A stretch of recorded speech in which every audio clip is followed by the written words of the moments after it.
the clock was showing us that we should start the Economic Without Borders. So, good morning, ladies and gentlemen. I have a big honor on behalf of the authorities to welcome all of you to the University of Economics in Katowice at the first edition of international project Economics Without Borders. Especially, I would like to welcome our distinguished guests. So especially the speakers of today, and we have fantastic guests from Egypt, Professor Hadia FakhrElDin from British University of Egypt. Welcome.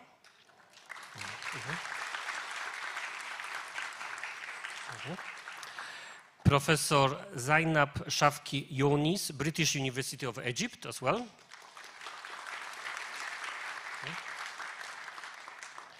Professor Mohamed Ismail Roushdy, Future University in Egypt. I would like to welcome very warmly Professor Michał Goliński for Warsaw School of Economics. And the leader of today's panel, Professor Małgorzata Pańkowska, University of Economics in Katowice. I would like to also welcome the speakers of tomorrow, when we will mostly represent the Europe. So Professor Maria Villapana Aparicio, University of Alicante, Spain. Professor Thomas Hendrich Musiolik, University of Art Berlin, Germany. Tomorrow will join us also Professor Paweł Chlipała from Krakow University of Economics. And we also have a special guest for the third day, when there will be special speakers. So we would like to welcome very warmly Mohan Ram, Head of the Global Film and Marketing at Digital Ocean USA. And also with us is Professor Joan Ball from St. John's University in USA, and she's also founder of the WOMB Service Design Lab. Actually, she's delivering the courses for our students, but definitely she will join us tomorrow and on Wednesday. And of course, I would like to very warmly welcome all professors, students, PhD candidates from our university, as well from the different universities and different companies. So welcome at the University of Economics in Katowice. Generally, the main aim of the project is to promote the science on international scale by organizing at the University of Economics in Katowice special debates and presentation of scientific achievement of the result of the research and work of outstanding scientists from all around the world. The project main activities included the 3 editions, and each event includes scientific debates, which will take in a few minutes. Then also afternoon we will have the PhD candidates meeting with the professors, and we're gonna support them how to write the best PhD thesis. And the third day is a speeches popularizing scientific results among the young people and local community. All together will be supported by the Global Village, which promoting international culture. These events are designed to present economic and the social culture issue, including aspects of social responsibility, sustainable development, and the economy of inclusions. From the perspective of this 6th continent. I know that we have 7 continents, but only on the 6 continents we have the universities. However, on Antarctica, we can find out a lot of research institutes that they're discovering the green and in fact white continent. So we have the first edition, which is today and tomorrow, which is dedicated to Africa and Europe. The next edition will take place in November. There will be a focus on North America and Asia. And the last edition will be next March, March next year, when we will have the researchers from Australia and from South America. We invite the speakers who are prominent scientists and experts from the continents, from the countries such as Egypt, Spain, Germany, Portugal, US, India, Azerbaijan, Australia, Chile, and of course from Poland. They have been recognized for their extraordinary achievements in the field of economic science, in particular in their work in implementing innovative scientific work, teaching and business solutions. Economic Without Borders, I hope it will be one of the kind and large scale initiative during which University of Economics in Katowice will become Polish economical hub. It will be a place where the high-class researchers from around the world will share their knowledge, discuss and exchange the ideas and experience. I hope that this project will help us to identify the new opportunities and hidden potentials, as well as the forced dialogue and encourage a wide range of the stakeholders while increasing the efficiency of the ongoing activities in the area of economic research and teaching. So, ladies and gentlemen, I could say the Economics Without Borders, the first edition, officially is open. But I would like to also add that this project has received funding from the Ministry of Education and Science under the program Social Responsibility of Science. I would like to also underline that our project received honorary patronage of the different institutions. We got the patronage of the Minister of Education and Science.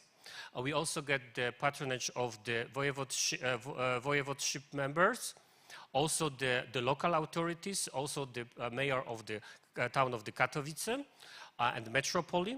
Also, there was patronage of the NAVA, which is the National Agency for the International Exchange, and we also get the patronage for CIMAN. CIMAN, which is International Accreditation Institutions, and we are the member of this organization, and we received the accreditation of our international program, international business program. Also, we get the honorary patronage of the CRASP, so it's a conference of the Polish universities rectors. Also, the CRUE, which is conference of the rectors of the University of Economics, and the Polish Association of Economics, also the Perspective, PROM, and Her Magnificence, rector of the University of Economics in Katowice. Because this kind of event cannot be done without the media, and I would like to also say that everything is broadcast by our media channel, social media channels, but also we get the media patronage of the television of Katowice, Dziennik Zachodni, which is a local newspaper, the Polish Radio Katowice, Forum Akademickie, and Nasze Miasto. So, dear all, as I mentioned during the introduction, the first edition of the Economic Without Border is dedicated to the two continents. Today we will focus on the Africa, and tomorrow we will focus on the Europe. So let me introduce you to the short movie about the Africa.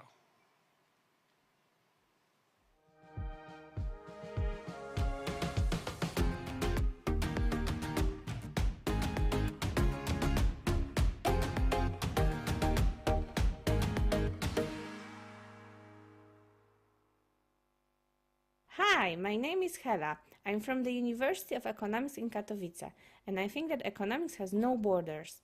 There are 7 continents in the world. In this series, I'm going to fill you in on details about their economic and social-cultural issues. Let me guide you across Africa today. Africa is the only continent that spans all 4 hemispheres. It's the second largest and second most populated continent with 54 countries that covers more than 20% of total Earth's land area. World's largest desert, Sahara, and the longest river, Nile, are located in Africa. The tallest mountain in Africa is Kilimanjaro, located in Tanzania, with a height of 5,895 meters. Lake Victoria is the largest lake on this continent, and it's also the second largest lake on Earth. Africa's gross domestic product is $2.7 trillion US. Citizens of Africa suffer from more than 12% inflation. An unemployment rate is similar to the European Union and amounts to 7.7%. Statistically, an African resident pays $239 per liter of fuel, while they monthly earn $758. However, this continent boasts one of the lowest CO2 emissions, which is 0.7 metric tons per capita.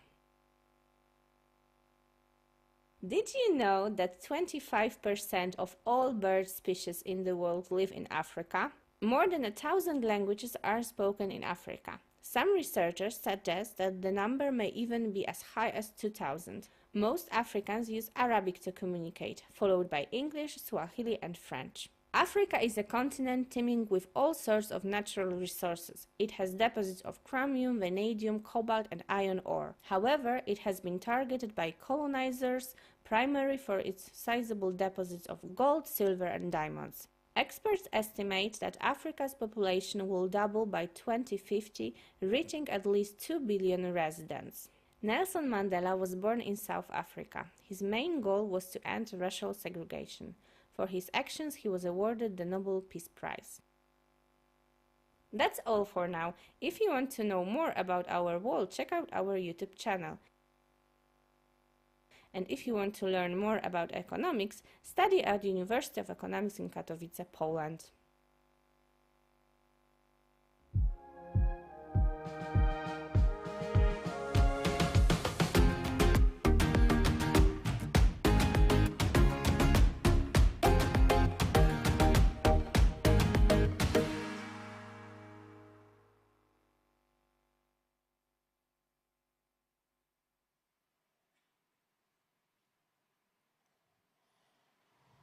All right, so now it's the time to introduce our special guest, and I would like to invite the speakers to the table. So first, let me introduce Hadia FakhrElDin. Professor Hadia FakhrElDin is a professor in international business in the Faculty of Business Administration, Economics and Political Science at the British University of Egypt. She's also Vice Dean of for the Teaching and Learning. She is and she has been also member of the several universities' committees for developing staff and resources. She teaches international business, international management, organizational behavior, knowledge management, and modules related to the Middle Eastern and international economics. She has also undertaken consultation and conducting training programs in organizational development and behaviors in governmental ministry and international agency. She was CEDAW Egypt Knowledge Manager Advisor and worked in the field of educational exchange and in organizing and administrating in the country, as well overseas training, academic and professional. So let me introduce you to and ask you to come to the table. And also I would like to invite Professor Zainab Shavkin-Yonis. She's Associate Professor of the Public Administration and Coordinator of International Aspect Committee at the Faculty of Business Administration, Economics and Political Science at the British University of Egypt. Since 2016, she was appointed as the Director of the Research Center for Innovation, Governance and Green Economy. She has been actively engaged in the numbers of the executive training courses in management at the Schulish Business School and the Executive Education Center at the York University. She has awarded an Executive Mini MBA and Certificate of Management Excellence in Public Policy from the Executive Education Center at the Schulish Business School. Her research areas are in organizational behavior theories, policies in new public management, leadership, and agility. Welcome here.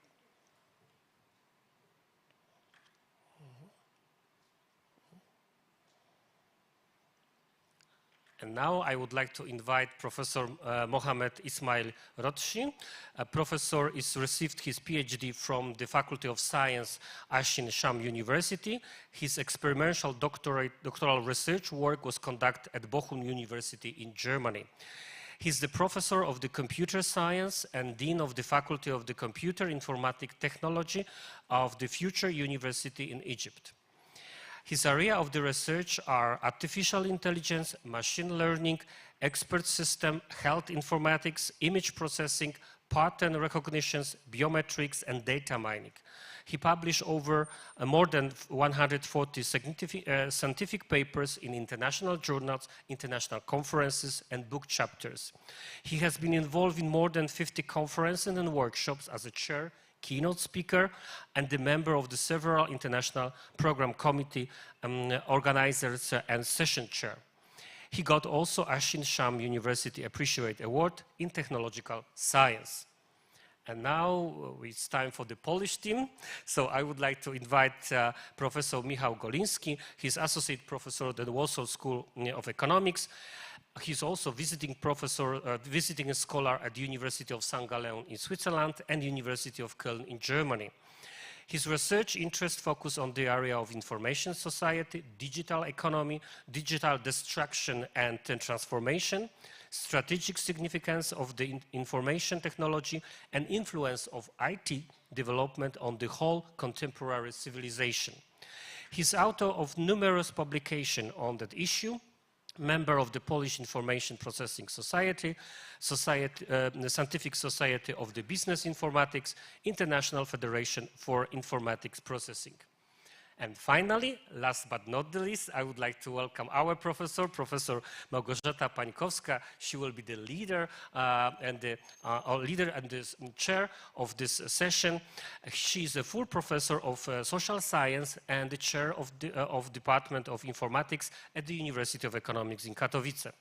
She received her qualification in econometrics and statistics from our university, as well PhD degree and doctoral habetus degree.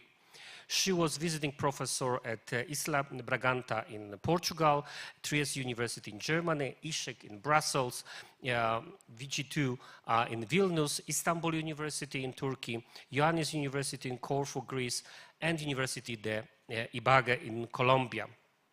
She's also vice president in the board of the Informatic System Audit and also Control Association ISKA Katowice chapter. So we have all the speakers here, so thank you very much, and I will give the floor to you. Oh, you have the mic. Good morning. Okay, it's working. Excellent. So once again, good morning. It's my great pleasure to be the chair of this session. It's the first session on Africa.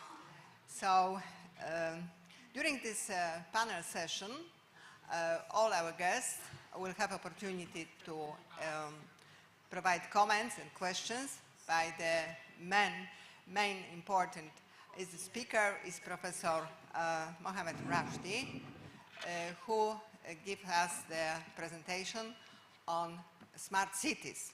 Let me remind you that this session is on the innovative research. So today we will have the opportunity to listen the speech on information communication technology in Africa by example of Egypt. Therefore, I would like to ask Professor Roushdy to give us a speech. Professor Roushdy, floor is for you.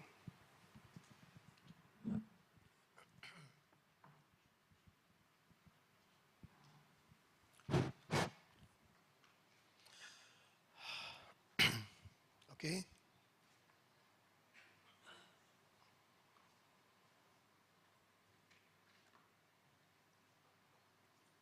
Oh, yeah, okay. My lecture about application of smart city, Egypt's new administrative capital.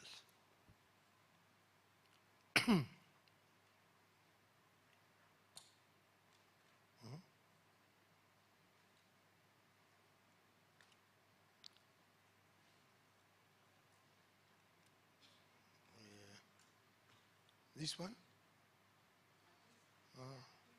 Huh? It's work?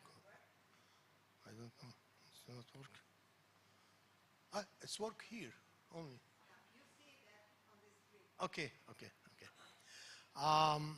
What is a smart city? Smart city enable three important pillars: smartness, safety, sustainability. Most countries in Africa are priorities digital transformation and smart city as one of the core focus areas in their plans there are few national and private initiatives for smart cities in Africa at multiple scales and levels. The new administrative capital city in Egypt represents a prime example for the establishment of smart city model, along with multiple other smart city initiatives underway in the country.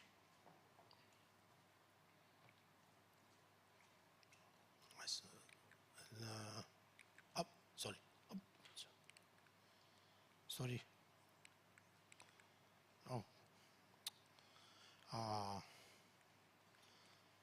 I would like to, sorry. I'm sorry. I will go to the first one again.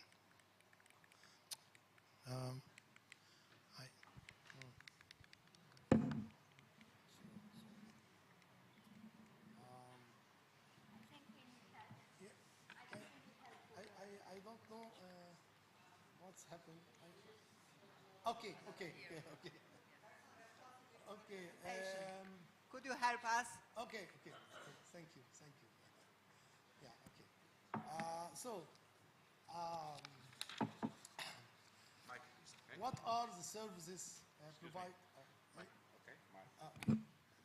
This one. Here and here. Good. Okay. Here and Preview and next. okay. Thank you. Okay. Back. Okay. Back. Are you okay?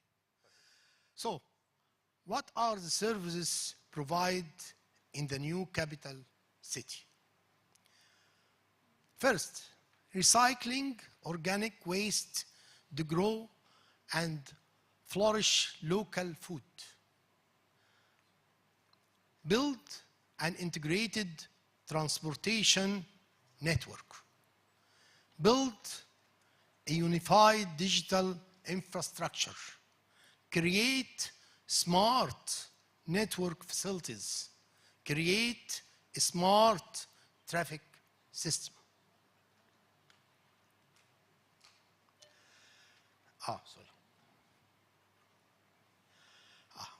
Egypt adopting the smart concepts.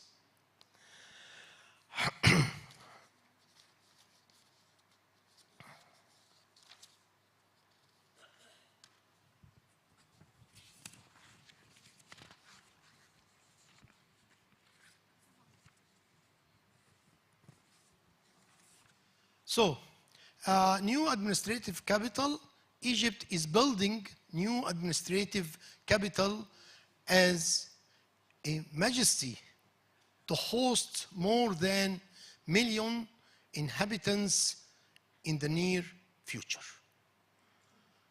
Also, there are many new smart cities will build in Egypt, such as New Alamein.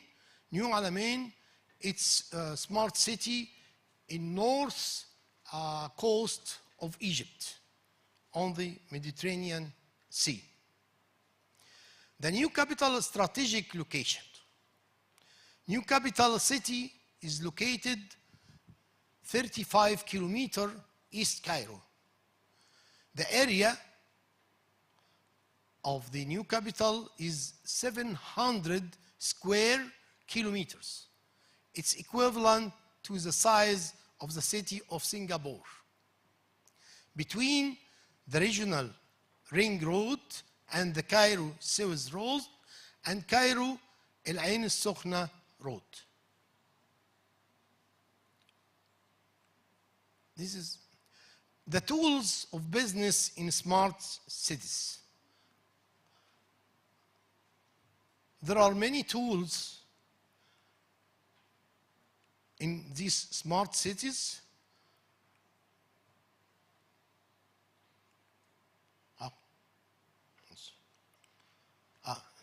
Okay. I don't know what's happened.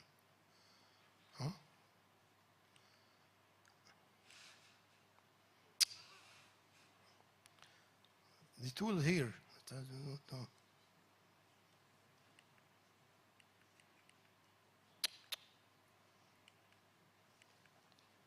Nice. Sorry.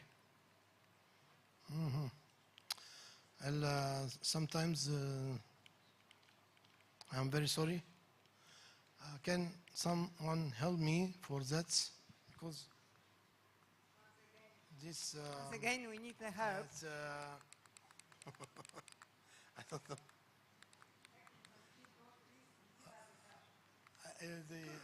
Yeah. Oh, okay. The tools. I cannot get the tools. I don't know why. The tools here. There is a tools here, but I don't. Can you say a next slide, okay? Okay. Okay, no problem. Next slide, please. Okay. Okay.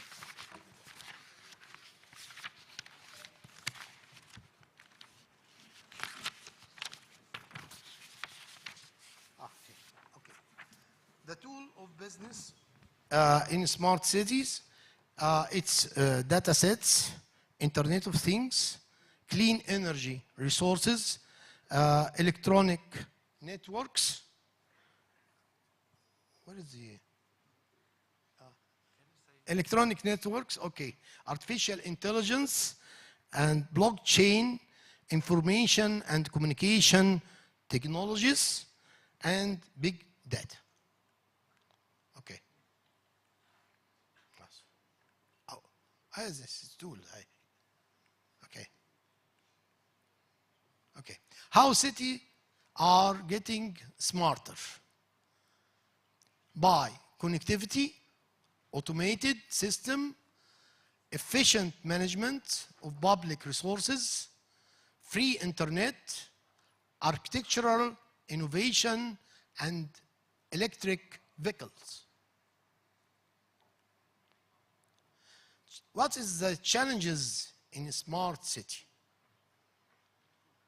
Lack of funds, governance, lack of infrastructure and labor, digital security, culture adaptation, public mistrust, and network connectivity and data capacity. This is the challenges in a smart city. What is the safe city? The safe city is covering all parts of the city with CCTV cameras and control sensors integrated to the city control center. The smart utilities is the management and operation of electricity, gas, and water to reduce consumption and cost. Also, the smart traffic in smart city will design streets with smart monitoring of traffic congestions and accidents.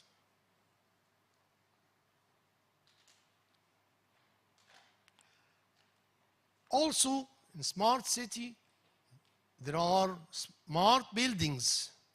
Smart buildings automatically identify the most effective ways to save resources and provides healthy environment. The smart energy management focusing on renewable energy for a green environment while using IoT, it's Internet of Things, to save power consumption. The connected city, building optical fiber infrastructure, connecting every building using FTTX technology. What's FTT? Network architecture and application using optical fiber network architecture. the artificial intelligence application in the administrative capital, new administrative capital. Artificial intelligence is surveillance and security. Artificial intelligence in traffic management and vehicle parking. Also, there are face detection by artificial intelligence. Artificial intelligence in waste collection and waste disposal management. Artificial intelligence in city administration and planning management. Artificial intelligence in energy consumption optimization. So it's very important using artificial intelligence in smart city.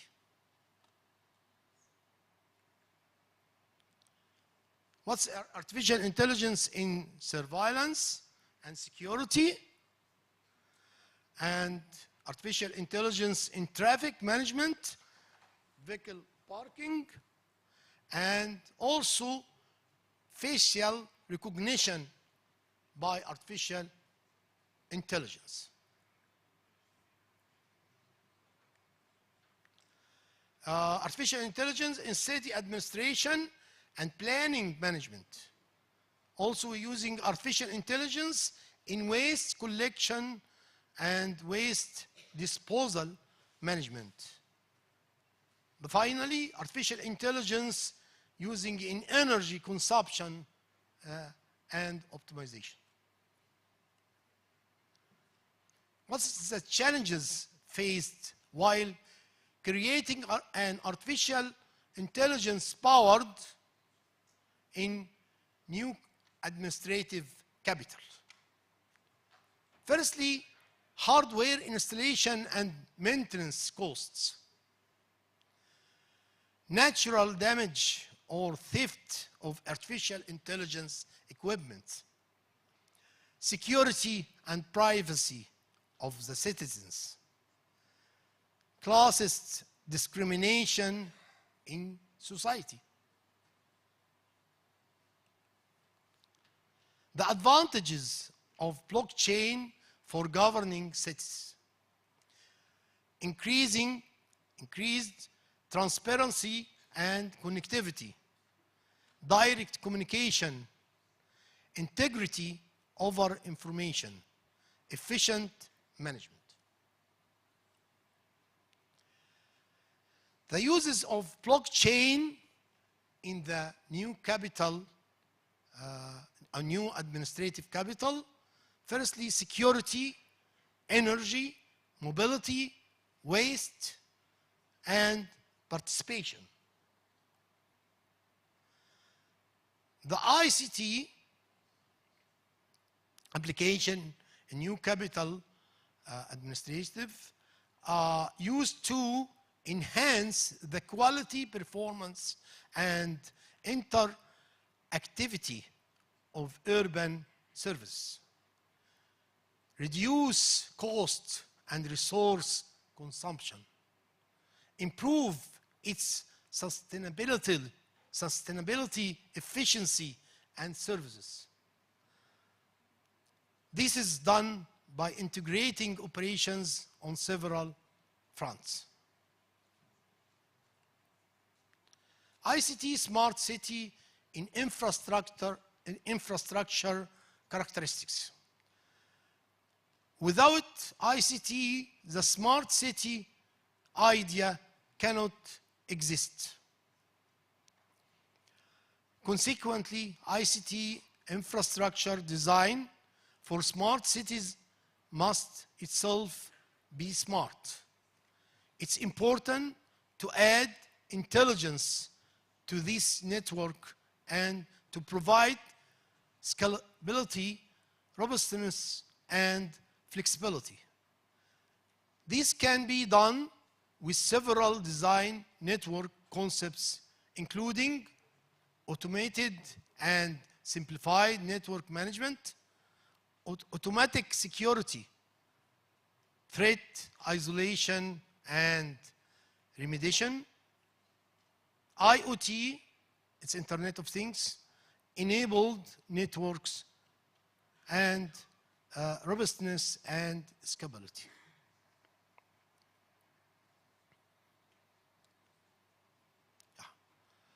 ICT smart city in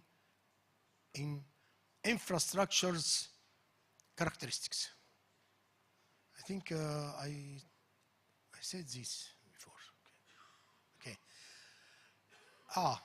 In smart city, there is a big data.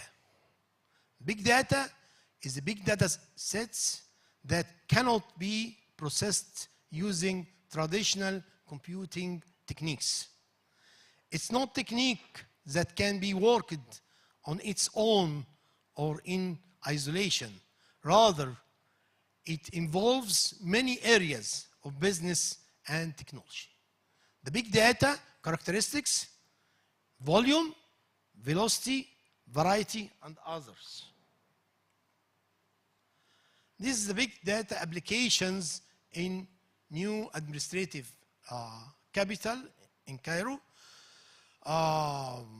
Smart grid, smart transportation, smart healthcare, smart governance, smart city planning, smart agriculture.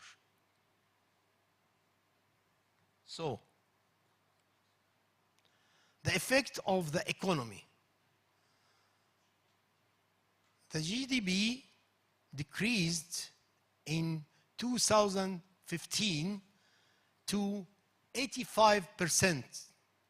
This compared to 90% in the previous year, 2016, and only increased to reach 103% in 2017.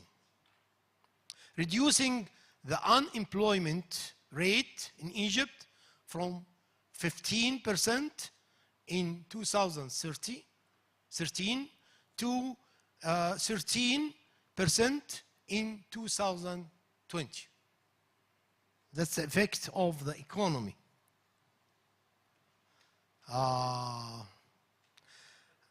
We have many phases, but the transparency is okay. Okay, the effects of economy, a second phase of the economy and structural reform program. It's no problem. What's conclusion? The conclusion, the revolution in communication technology is transforming the structure of modern super cities. The revolution in communication technology is transforming the structure of modern super cities. So, it's quite evident that further into 21st century, our cities will become big networks of data, driven ecosystem, in order to survive. Business will need to make data-based decisions, and so big data analysis will be essential tool for business to survive.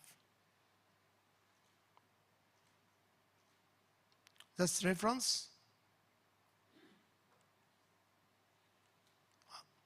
Okay.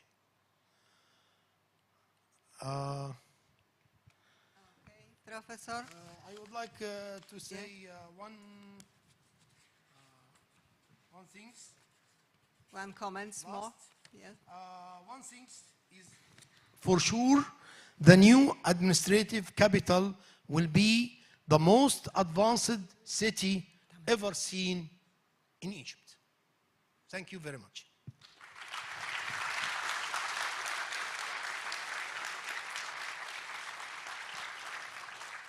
Okay, thanks, Professor. Yes, so now, because it is panel session, so I think we together provide questions and comments to Professor Roushdy, and he will answer, and next, maybe the next turn. And also, if the students will have the questions, that will be great. Okay, let me start the panelists. If you would have any questions and comments to Professor, yes, please. So let me start, yeah? But because as I see this new capital as a smart city is a huge, really very huge project, maybe not only one. So my first question is, which of these technologies is the most important for you? Yeah, which of that? Yeah, but I think my professors will ask the next and next question, and you answer at the end, okay? Specialized in artificial intelligence. Yeah. So the artificial intelligence is more interested for me in the new capital city. Okay, great, but And why? also big data analysis. Okay, but could you somehow explain why this artificial intelligence is so important? Which part of artificial intelligence is important? I declare that in the PowerPoint. Okay, could you remind us? Yeah. Firstly, for face recognitions and safety and many things for artificial intelligence. Okay. Yeah, one minute, please. Okay, that's true that biometrics is important in recognition, particularly the citizens, for the registration and administrative work. Surveillance and security, traffic management and vehicle parking, face detection, waste collection and waste disposal management. Also artificial intelligence in city administration and planning management, and uses in energy consumption optimization. Okay, great. Thank you. Professor Michał Goliński, do you have microphone? I think so. Yeah, you have this here. Yeah. If you could give us the question, somehow it is switched off. Yeah. Okay, I give you. Okay. The technology is very dangerous of things. So, Professor Roushdy, I have one question. Because of all technological features, the cost of living in such city will be probably expensive or very expensive. Do you think there is a risk that those new smart cities will become exclaves of luxury? That is the first question. And the second question, it will be regarding another small project like do you have in your presentation. Isn't it cheaper to implement new technologies to existing cities rather than building the new cities?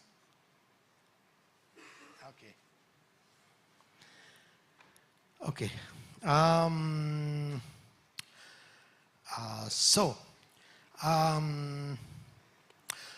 Of course not, because we have in central, in Egypt, many compounds have zero down payments and installments up to 20 years to make it easier for a large scale of the population to own new homes in the new administrative capital. Moreover, the population of Egypt is of high increase. Therefore, many residents of all classes need new unpopulated areas. This is why the major reason for the new capital city to relieve congestions in Cairo. Also, the smart city concept has been already applied in several living compounds across Egypt, such as other compounds in New Cairo city, and residents are very satisfied. Therefore, the application of the concept on a large scale will definitely have very good feedback. Also, ICT can prove to be extremely helpful in avoiding and overcoming criminal activities.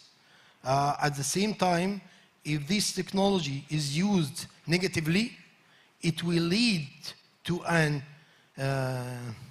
infringement of people's privacy.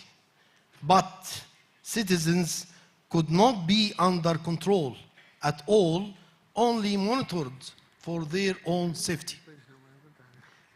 Also, ICT contributes to achieving objectives that entail developing the ICT infrastructure, fostering digital inclusion, achieving the transition to knowledge-based economy, building capacities, and encourage innovation, fighting corruption, ensuring cybersecurity, and promoting Egypt's positions at the regional and international levels.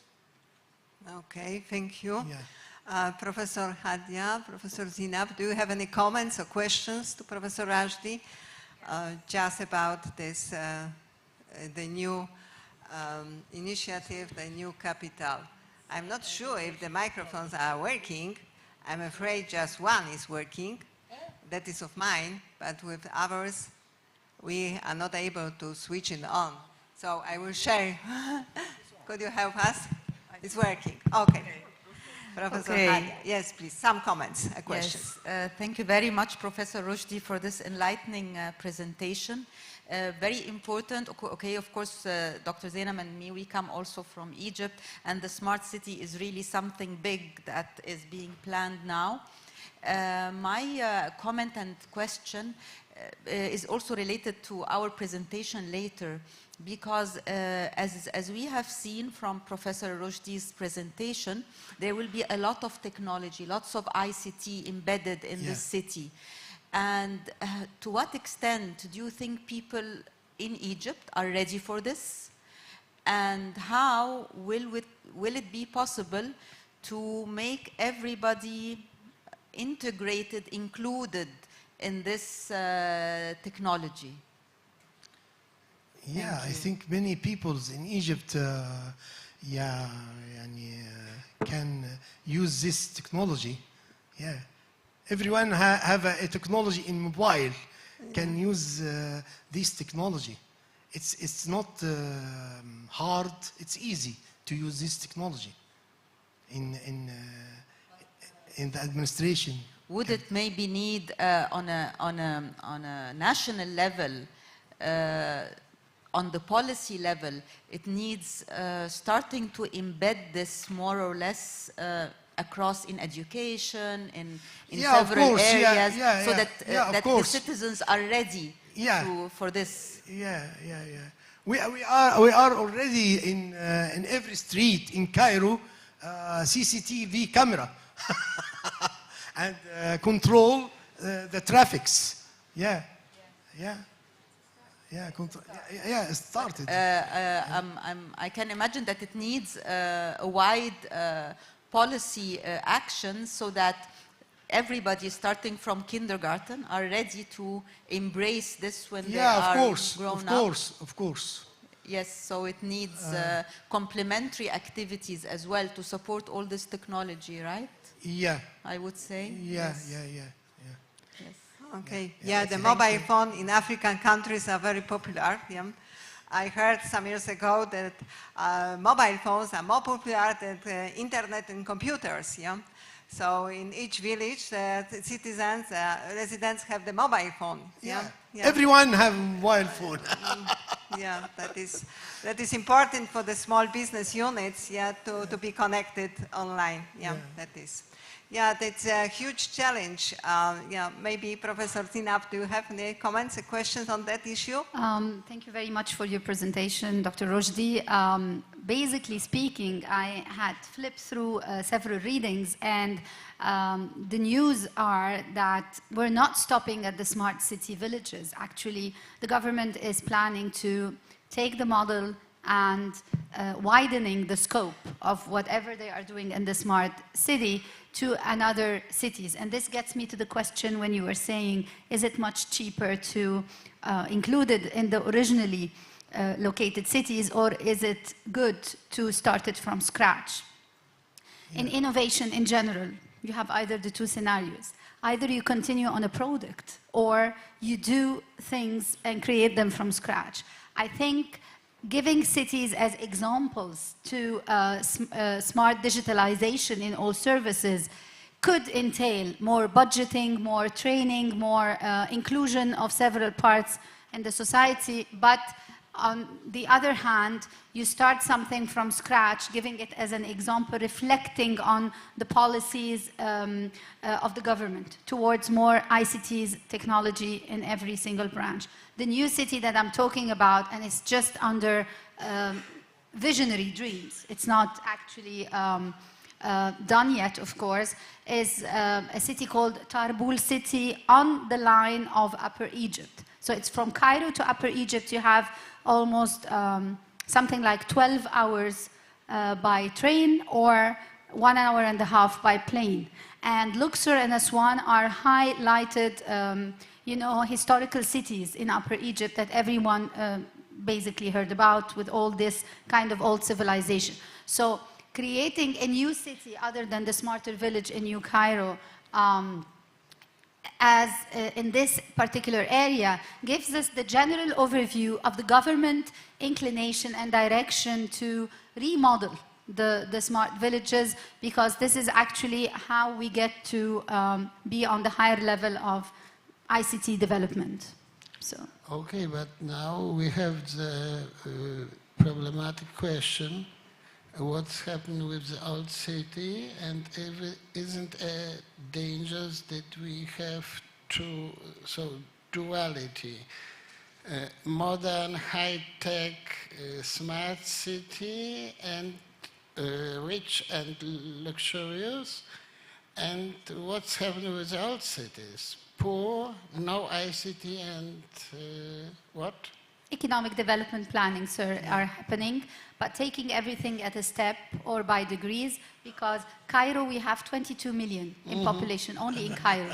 We have 3 million total population in Egypt. So you start by a model, and you try to take bits and pieces of this model to envision the whole governorates. And now what we are doing with the e-government, like Professor Roushdy was saying, you have cameras everywhere for the ticketing and the trespassing the speed limit, for example, in several areas in Cairo, not only in smart cities. So I think when the model is complete, things could be taken as learned practices from this model elsewhere. Will you see how the practice will different to the theory? To what? To the theory.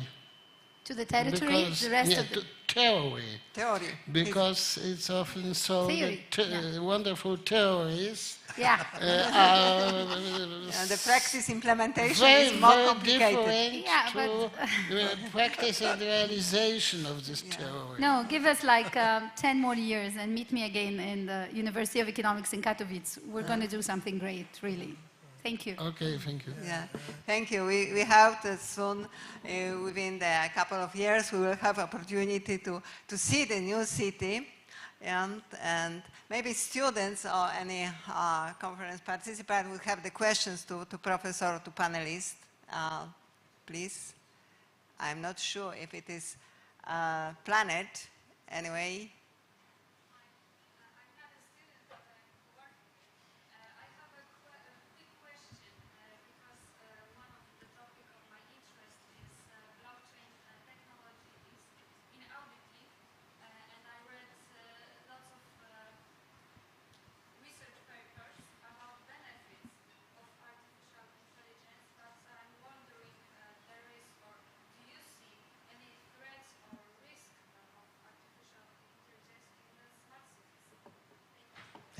Okay, let me repeat the question. The question concerned usage of blockchain technology in auditing, yeah, and also artificial intelligence.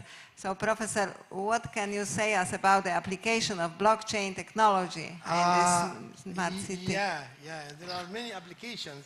Yeah, there is a new challenge. Yeah, and there is challenges. Yeah. I think just now it is for me like a new fashion, this blockchain technology. Constantly applications are created. We are using blockchain in the new administrative capitals as a security, energy, mobility, waste, and participation. What is the challenges of blockchains? I think I declare this in my transparencies. Blockchains. Yeah. The advantage of blockchains. Yeah, increased transparency and connectivity, and direct communication, integrity over information, and efficient management. I hope that blockchain will be one of the technologies. That is for blockchain, and for artificial intelligence, the challenges is the hardware installation and maintenance cost. Yeah, because it takes costs. The natural damage of the theft of artificial intelligence equipment. Yeah, some thieves. Okay. And the security and privacy of the citizens, because monitoring everything on the street. Okay. The classist discrimination in society, but I think there is no discrimination because the poor people can take a home in a new administrative capital because there is no down payment for the So okay, thank you. Yeah, thank you. So as it was said, this new capital is a huge project. However, I'm afraid that because of this new technology, it is this project, one or more than one, is very energy consuming. Yeah.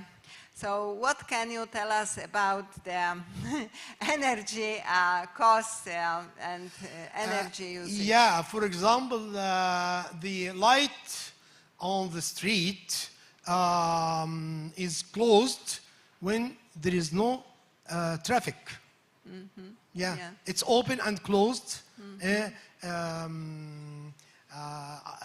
under the traffics. The building also.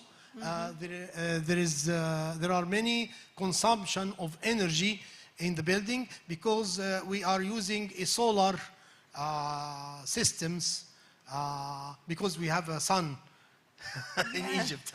So we are using many buildings using a solar systems. Okay. So I assume that you have this solar system on the Sahara, yeah?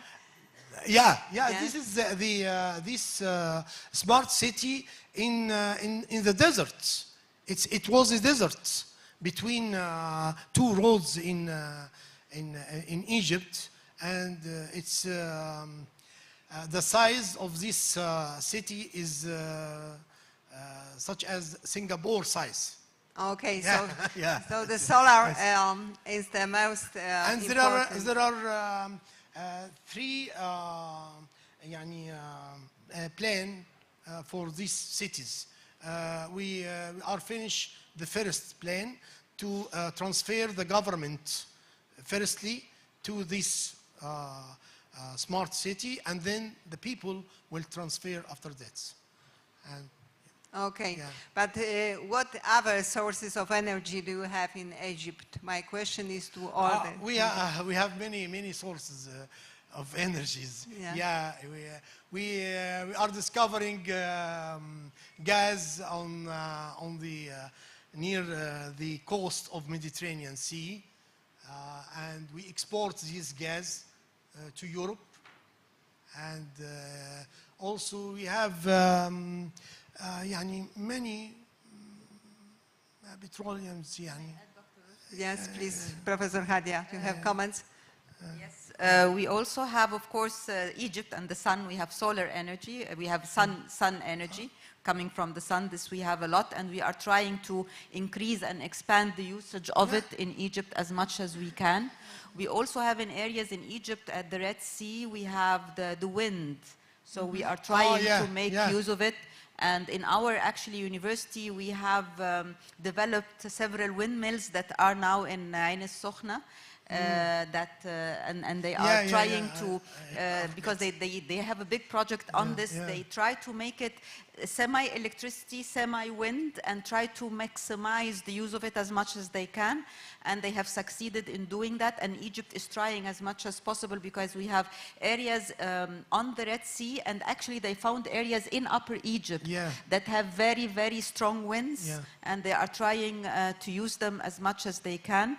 There is more and more awareness of having clean energy as much as possible, and this is reflected in many things and many usages, and we are starting to have e-cars, which is not very common, but it is step by step. There is awareness, and we are definitely trying to adopt that. So I think Egypt is lucky because of our natural resources. It just needs, again, like the point I tried to mention before, because it's a habit and culture, it needs awareness, it needs training, it needs that people get used to this kind of technology that they are not used to, because there are challenges, of course, from the energy from the sun. It's not 24/7. So people have to kind of train themselves in the usage of energy as much as possible and to make use of the resources that we have. But I think, as you said, Professor Roushdy, also in the smart city, they are trying to do this as much as they can. I told that we are using solar systems. For electricity of building. Yes, that's true. E-cars, electronic cars on the one side, the huge computers, and particularly, I suppose, in this smart city, air conditioning, because of air conditioning, because of the hot temperature, you do not need the warming systems, but you use widely the air conditioning, because of the temperature. Could you remind us what is the temperature now in Egypt? It's very hot. 28, 30 degrees? No, 28? No, so 38. 38. 38. 38. I think 34 or 35. It's not cold. I just coming. It's not cold. It's hot. 25. It's always sunny. Today is 25 and 21 in the evening. So between 28 and 30. So the highest is 30? The highest is 30. Okay, it's hot. So at night you have lower temperature, That is, the temperature at night is lower, not all the day. It's so it's the new city will need probably the energy. What about the? I would say the old Cairo. It was the question, but maybe you add some comments concerning the historical buildings, how they will be preserved, or what you will do on these historical buildings, the new historical museum you will have in Egypt, we will open a new great museum near the pyramids. It's a very great museum near the pyramids, because we have only a small museum in the central of Cairo, but we have many antiques. So I think we will open, Dr. Hadia, next year, this great new museum. Yes, they have a soft opening already. Yes, please take microphone. Yes, and give us some comments on that. Yes, the new museum is opening officially very soon, but there is a soft opening and people are already going there next to the pyramids. Yeah. We have now, actually, I have a chance to talk about this. We have, you know, as you know, we have the COP27 taking place in Sharm el-Sheikh in Egypt next month. Are you aware of COP27? Climate change, are you aware of it? Yeah. Yes, of the United Nations, the Climate Change Conference. So this conference was, for example, in Glasgow last year, COP26, and COP27 is taking place in Sharm el-Sheikh in Egypt next month. It was a Katowice before. Yes. Which COP? 24, wow. So you must be aware of it. All students here, you must be aware of it. So this year it's in Egypt, and actually it's all about the climate change and the policies that are going to be held in order to take care of the environment and so on. So actually our university is holding a simulation, and Dr. Zainab was actually one of the teachers who gave capacity building to the students in this simulation model. And the simulation model is taking place starting tomorrow for 3 days, where students from around the world have gathered, some online and some on campus, and they are simulating the model. So they are pretending they are representing the United Nations, and they are sitting there and coming up with options and scenarios and policies and how to take care of the environment, how to take care of the climate, and so on. So it is a priority in Egypt and all over the world to take this file and preserve the environment, to take care of the climate. So on all aspects, and I'm sure it will touch things like preserving old cities and how to take care of them in order to preserve it for future generations, to have the chance to look at it, to appreciate it, and so on.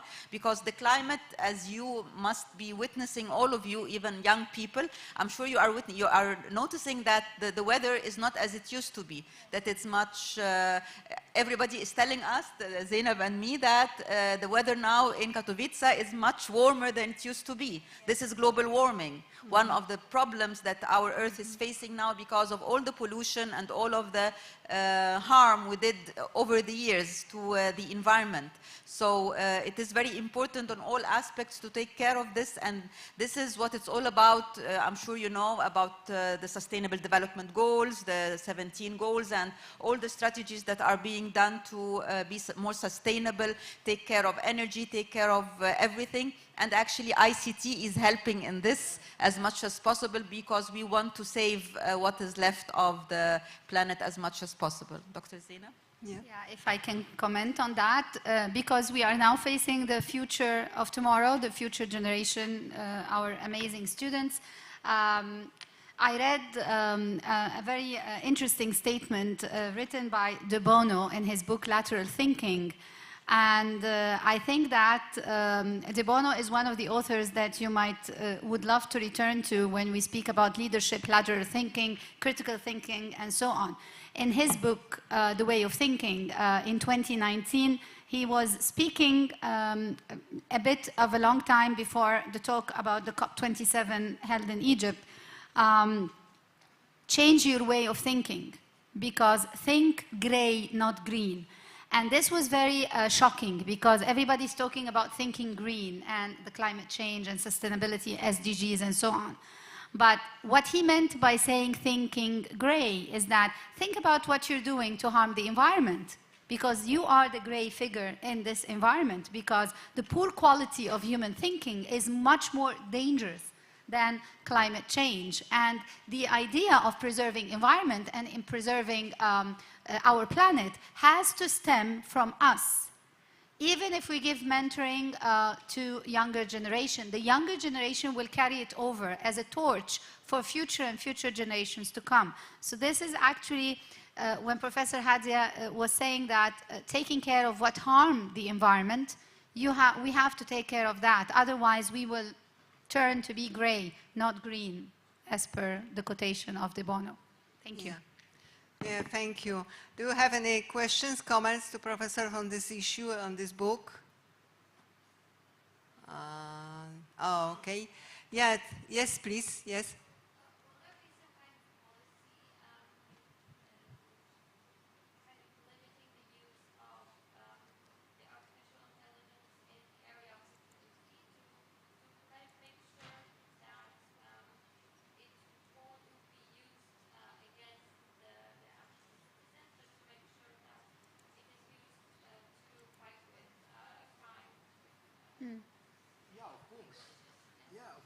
Yes, Professor, take mic. It's only monitoring Microphone. the street, not inside the building. Yes, yes, please repeat. Yeah, yeah. The artificial intelligence monitoring in the street. Yeah, not monitoring inside your building. Yeah, yeah, monitoring street for security. Yeah, yeah. Almost cities, big cities in the world, monitoring on the street. I have been visited Peking 4 years ago. There is a many CCTV camera on the street to monitoring the people, and if any crime happened, can have a face recognition for the thief in the street and recognize. Yeah, and recognizes him. Yeah.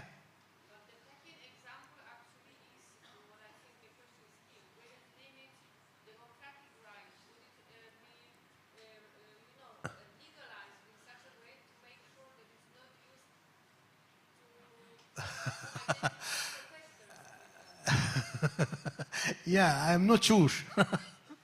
So, but yeah, it's helpful for the criminal. Yeah, for crime. It's helpful. It's a double-edged sword. Yeah. Like in every initiative. Yeah. And you can see the surveillance But I'm not across the sure world. that's used for another things. Yeah, yeah, yeah, yeah.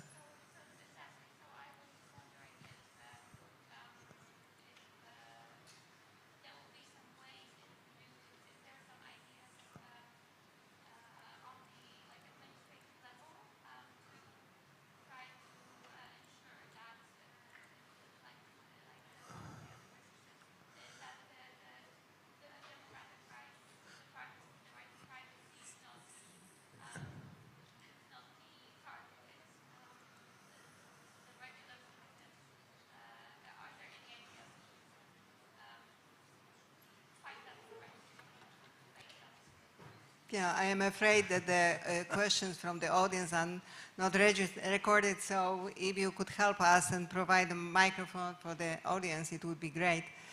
My questions to organizers. Okay, could you, Professor, repeat these questions? Yeah. I think artificial intelligence, it's more useful for criminal, and I think the CCTV cameras on the street monitoring everything's, monitoring car, people's, everything's.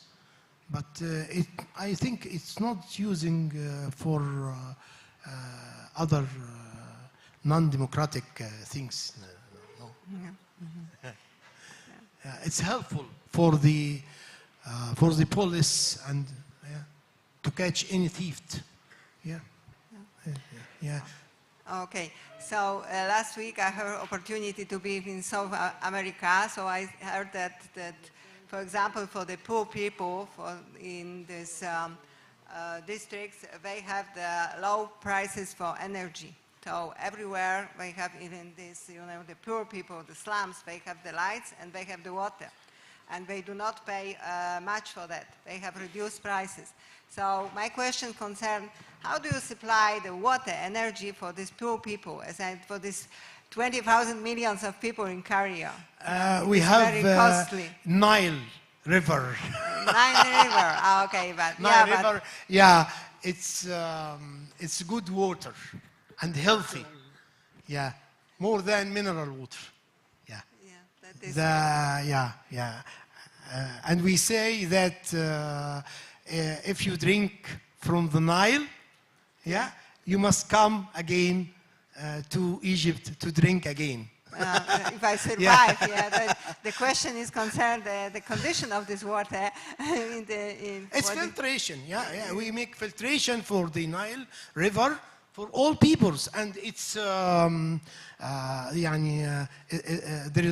is no cost, for this water, we have mineral water with cheap cost, and we have the water from the Nile River after filtration without any cost for all peoples.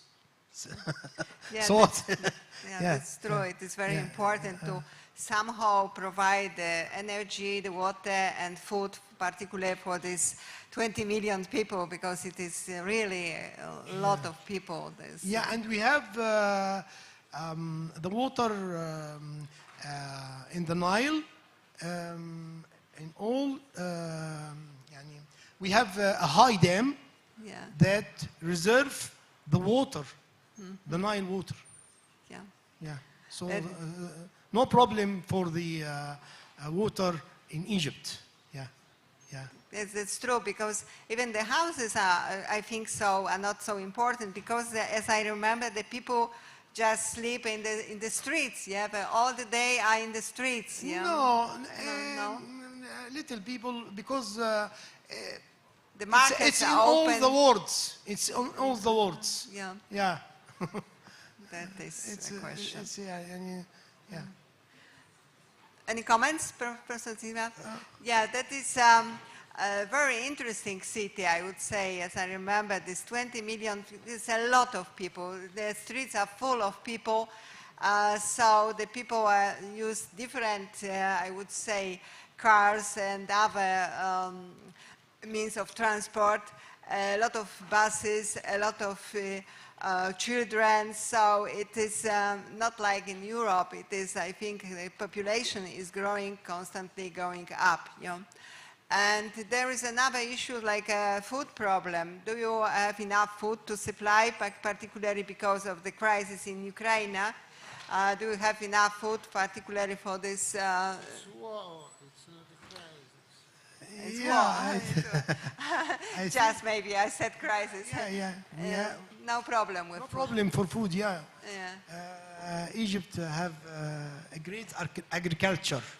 Yes, that is, I remember that is wonderful, particularly the vegetables and fruits are very tasteful in comparison. And very cheap also. And they are very cheap. It's very cheap, that is. And drinks and soft drinks and many other things are produced in Egypt, so they are very cheap, particularly for these people who just have not maybe enough money for buying. But do you afraid that this smart city development would lead to certain differentiation of the people, that the rich people will move to this new city, the old will stay? No. I said that because the building have zero down payment. So everyone can buy or sell, can sell this building by zero down payment, and every year pay something. It's not. There are many villas. It's high costed, but the small building is not. Not so expensive. But do you mean that this development of this smart city, and it is investment provided by the government or a private organization? It is private? No, by the government. Strictly by the government? By the government, and some private organization, but mainly by government. Yes, Some Professor. private organizations are like construction contracting builders. Yes. Okay, but monitored with the government. Yeah. Okay. So and we have also monorail between the new administrative capital and Cairo. It takes half an hour or something like that. So there are no transportation problems. It will be opened in the in the coming year. Yeah, the monorail and light train also. Yeah, it's yeah, the transportation is is very fast from Cairo to the new capital city. It takes half an hour or something like that. Oh, Yeah, excellent. so the people can stay in Cairo, but we didn't stay many people in Cairo because Cairo now is 32 millions, Dr. Zainab, 32, 22 millions. So yeah, it is overcrowded. yeah, that's overcrowded. true. Yeah, that's true. Yes, but you have in Egypt many other very interesting historical places like Alexandria. So what about these cities? How they are developed in the future? We have a new smart city in near Alexandria, about 200 kilometers from Alexandria. It's called El Alamein. New it's new. It's will in the under construction. Yeah, El Alamein. It's in the north coast of Egypt. Yeah. Yes, I'm afraid only that the tourists will prefer the historical places instead of visiting these new smart cities, yeah?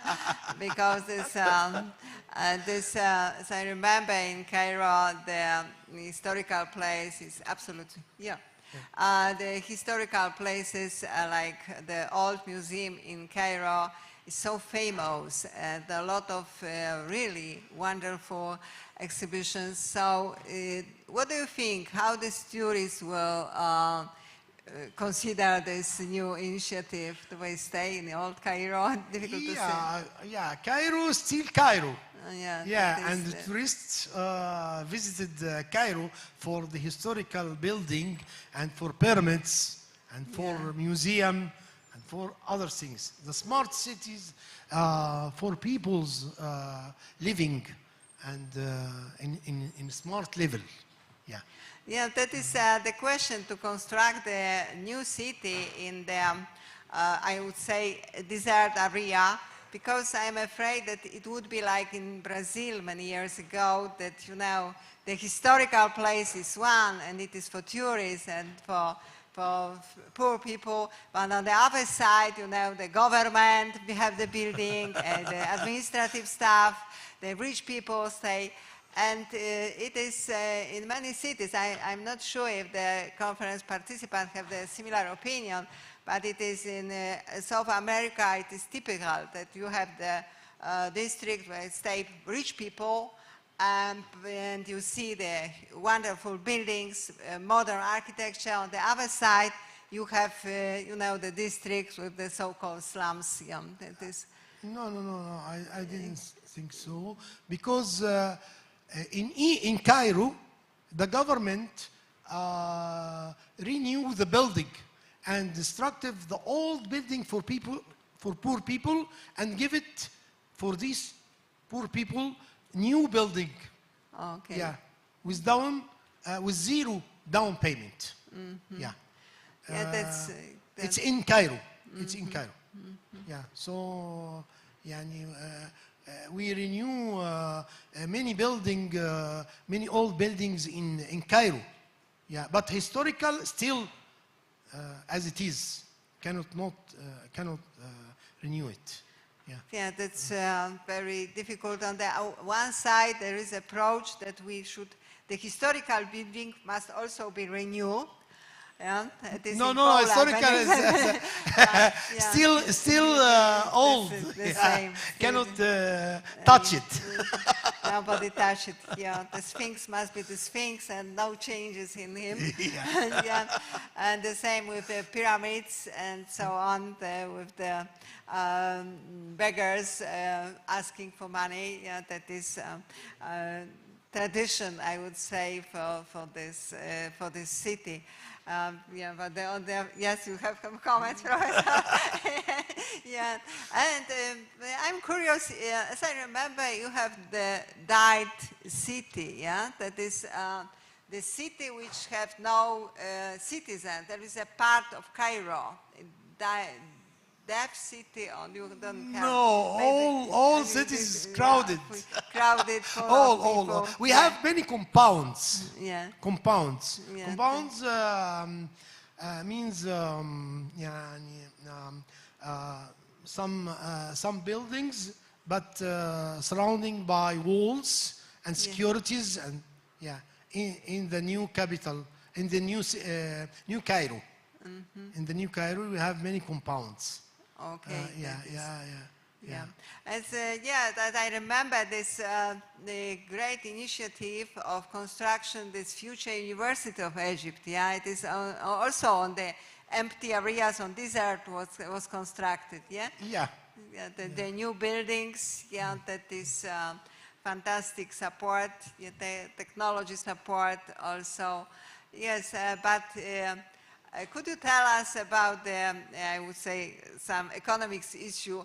Who support this ICT for this future university? It is private school.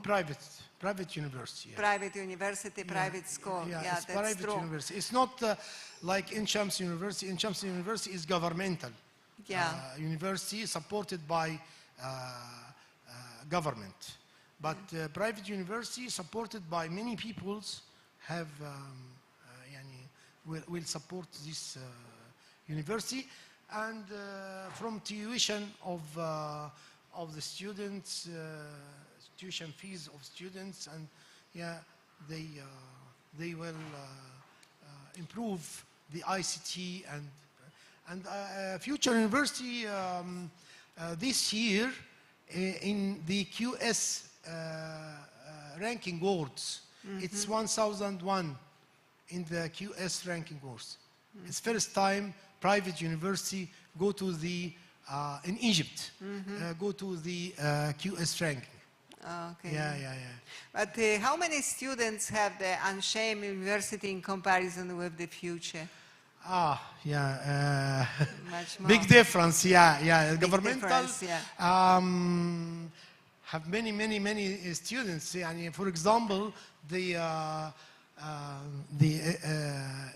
Faculty of Economics in Ain Shams University has 60,000. 60,000. People. Unshamed University. Yeah. Oh, dear. Yeah. But almost 10,000 be in the campus only. Okay. The others studying online and not be in the campus. Yeah, but future is very small. How many in general? 500 students. Yeah. The business school, right? Yeah, in the business school. 500 students. Yeah, well, 400. 2,000 all. By cohort, sorry, by level cohort, it's All faculty is 2,000 only. Yeah, but there are two different. Faculty is 2,000. Our university is 12,000. 12,000. It's 12,000, it's very low. Compared to public universities, yes. Yeah, because we have two. You have two: Future University of Egypt and British University of Egypt. Yeah, they're different. It's the same. The same private schools. And do you prepare the, I would say, the students to work for this smart city? Yeah. Yeah. You have the courses on big data. And there are many universities established in smart cities also. Many universities will establish in smart cities. They got several licenses from other British universities as well to come to the smart village, from Coventry University, Hertfordshire University, and other universities. Trying to make it a complementary city. Services, ICTs, education, and housing, and everything. Yeah. And that's the idea behind urban planning. This has started long time ago in India, in the earlier centuries, in the 19th century, when population was always stagnant in Calcutta, and they tried to make projects of urbanization around several, even agricultural projects in several lands in India. So you find the model is theoretical, but the practicality of the thing is matching our Egyptian growth, development, and environment. So we're doing it very well. Okay. Very innovative, actually. Yeah, this is very important, this education. But also, how do you evaluate this initiative? It is very costly, yeah? This for you, this smart city. Would it be very costly? Yeah. Smart city, I think for $45 billion started. Oh dear, 45 billion dollars. Yeah, It's huge. It is very expensive, yeah. Yes, comments. But as Professor Roushdy has said, most of the funding of it is not coming from the government. As Zainab has explained, it's monitored by the government. But they have private investors put in the money, because the government is more now focused on the infrastructure of the roads and the bridges and so on. But for this smart city, they secured private investments, but they are monitoring it as a government. This is our understanding of it. And this is what new public management is all about. You separate management from ownership. You monitor, survey. You give the government the privilege for infrastructure, roads, constructions, and everything monitored by specific construction company. And you give the superstructure, which are services like ICTs and all of the other technological services, to other bodies that are specialized in the area. They might be private entities, they do PPTs or BOTs, but at the end of the day, the ownership is the land, the security is the Egyptian land, and you do an extra outsourcing for several other technologies and activities as well. That's very well-known theory in management. Yeah, that is very specific cooperation, government with private agencies. Do you have any questions concerning this cooperation? Maybe the people from... Yeah, there's a question. Yes, please. Could you come here, because we do not have... you provide the mic. Okay. I have a question about a little earlier. You were talking about traffic and cars in the city. I wanted to go back a little and ask about traffic and public transport especially, because nowadays a lot of cities are trying to get rid of cars in city centers, especially internal combustion engine cars. You were talking about CCTV cameras monitoring speed, for example, but a lot of cities want to have only public transport in cities. What about supply transport also? Will there be buses, trains, normal road, or only pedestrian traffic? Yeah, we are establishing monorail. You know monorail? Yeah, between the new administrative capital city and Cairo. And we have also light train. Yeah, and buses and electric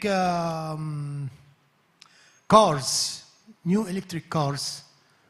We export many new electric cars for the, and no taxes for these electric cars in Egypt. Yeah. So many people, I think, will have electric car. Yeah, that's true. But the electric car are private cars, yeah. Yeah. But We have many buses also. electric buses. Yeah. But not yet. But we have monorail and light train. Yeah. For this city. Yeah. But we'll establish in 5 or 6 months. Yeah. We'll start the monorail, I think, in. Yes, part of it now is working. Please take microphone. Yeah, because yeah, but but finishing after, I think, 6 months or something. some years ago, I remember you had in Cairo tramways. Remember? What? Tramways. Tram. We have. Yeah. We have. But now we haven't tram. We have underground. Underground. Yeah, underground, and it's very fast. Yeah, it's all in Egypt, in Cairo, the underground. Yeah. Yeah, because but the train, the old train, يعني move it in Cairo, but it's still in Alexandria. Still in Alexandria. Yeah, Maybe the people in Alexandria voted that the old train still. No. So the government cannot move the old train in Alexandria. Oh, okay. Yeah, that If you visit Alexandria, you can take the old train. Yeah. But in Cairo, it's moved. Yeah, the public transport is important because, as I remember, in Cairo there is a problem with the parking place. Yeah. It is very difficult to find a parking place. Like at the university, at the beginning of new academic year, it is the same, but even maybe more difficult. So how do you propose to solve this problem of the parking place? Do you construct a new parking buildings? Yeah. We have now electronic, automatic parking by levels. Yeah, it takes the cars and put it in the levels, and when you need it, we have many levels of parking, and it's automatic. We have in Heliopolis, near my home, an electronic automatic parking. Yeah. But it is a building. It takes many cars in many levels. Yeah. Okay, but it is like you will put your car, and it takes to another levels with code, and when you need it, you put the code, and it is kind of lift, going up. Yeah, by lift. It is a new solution. Yeah, that and is. then proxy. Yeah, because too many cars. Do you know maybe how many cars in Cairo do you have? Also millions of cars. Yeah. Everyone have a car. Yeah, in family, I suppose even more than one car in one family, free. With the increase in gasoline prices and everything, colleagues do the carpooling stuff. Oh, okay. If the university is not providing transportation to a specific place, so colleagues are doing carpooling. Mothers at schools are doing carpooling for the area, for the children. Every day using one car, so you economize on the usage and the combustion and keeping the environment and so on. Yeah, and we are very high in this. We know how to handle this very well. Oh, great. That is the issue. Yeah. Yeah, that is very interesting. A lot of good practices we know in that from the Cairo, because as I remember, it is really overpopulated area. Yeah. So maybe coming to the end, the last final comments from all the participants. Professor, could you say us something? What is your impression about the new city of Cairo? We share the mic. Okay, but beware, I will be controversial. By such project, I have sometimes feeling that it's so white elephant. So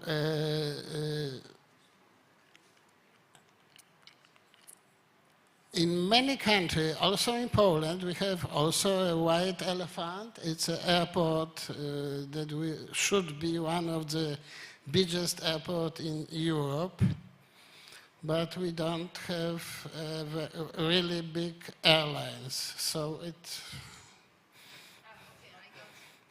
it's white elephant. And by such project like Cairo, I have also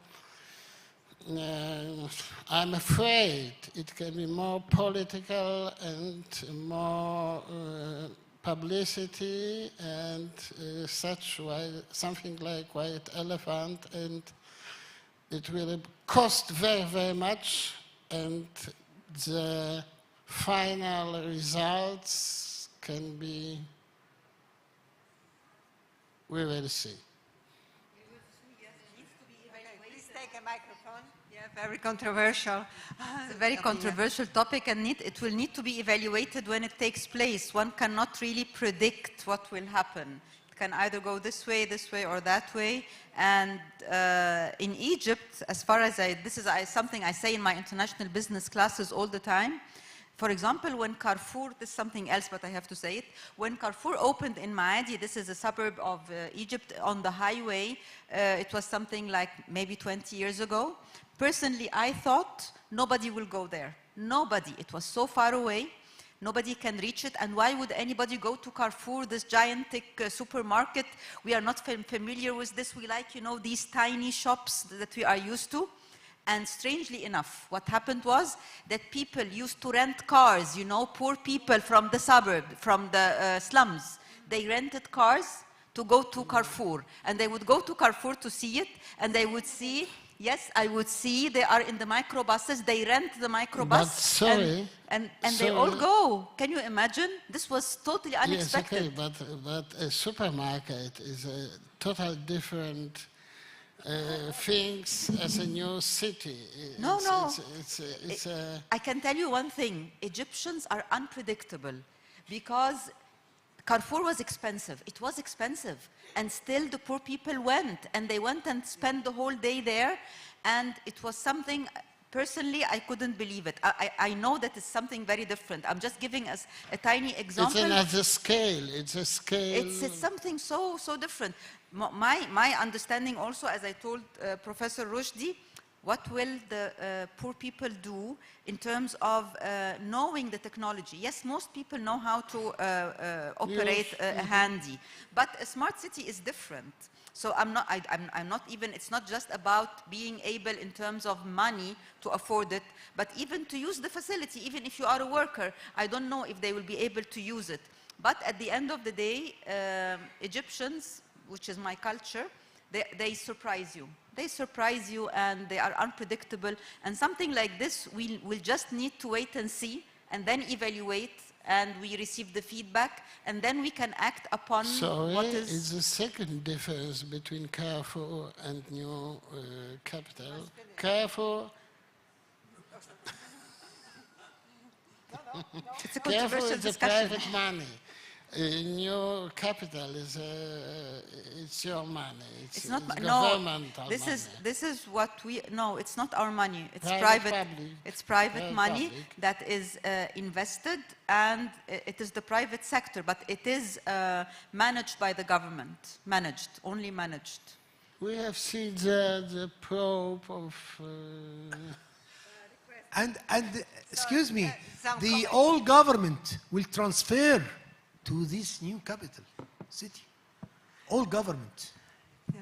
You cannot judge today. Yeah. 2030, judge. If I'm still alive, I'll come here and tell you. Okay? Sorry, very interesting discussion at the end. Sorry that I disrupt you, but we must finish. So thank you all participants for participation in this session. And now we have break. Thank you so much.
So,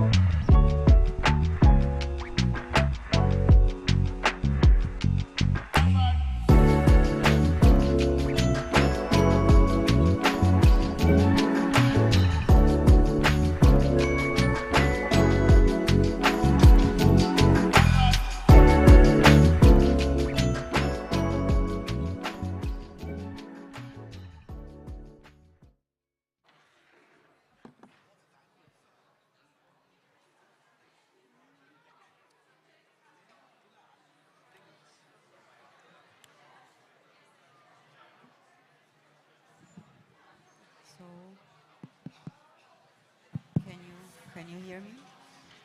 صوتي مسموع؟ لا مسموع برا؟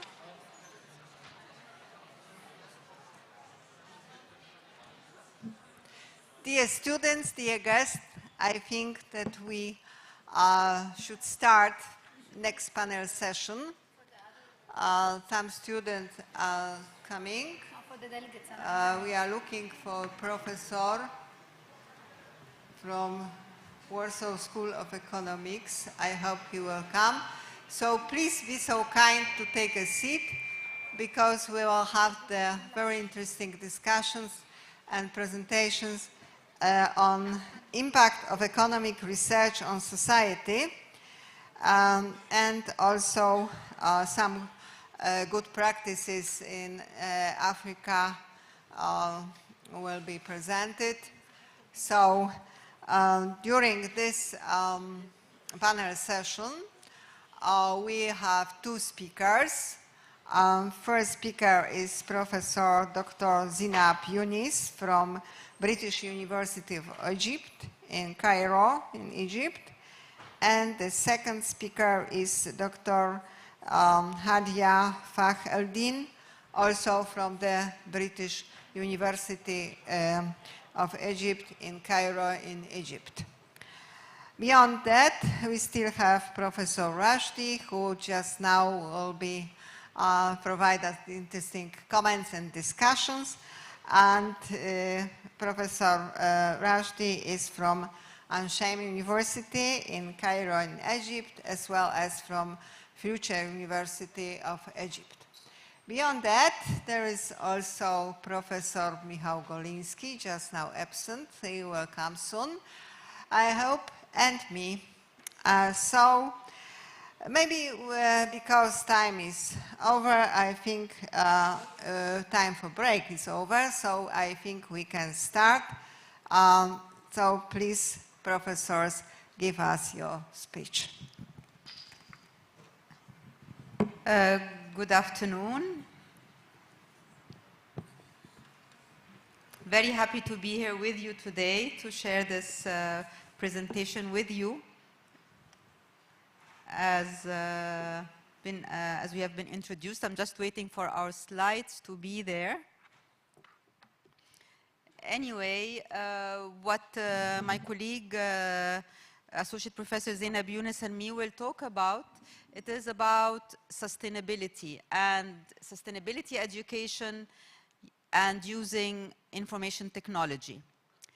So what Professor Roushdy, to those of you who have been with us since the start, has talked about was the smart city in Cairo. It was on the macro level and about cities and how they are functioning and how ICT is being used in order to make life different, make life more sustainable, make life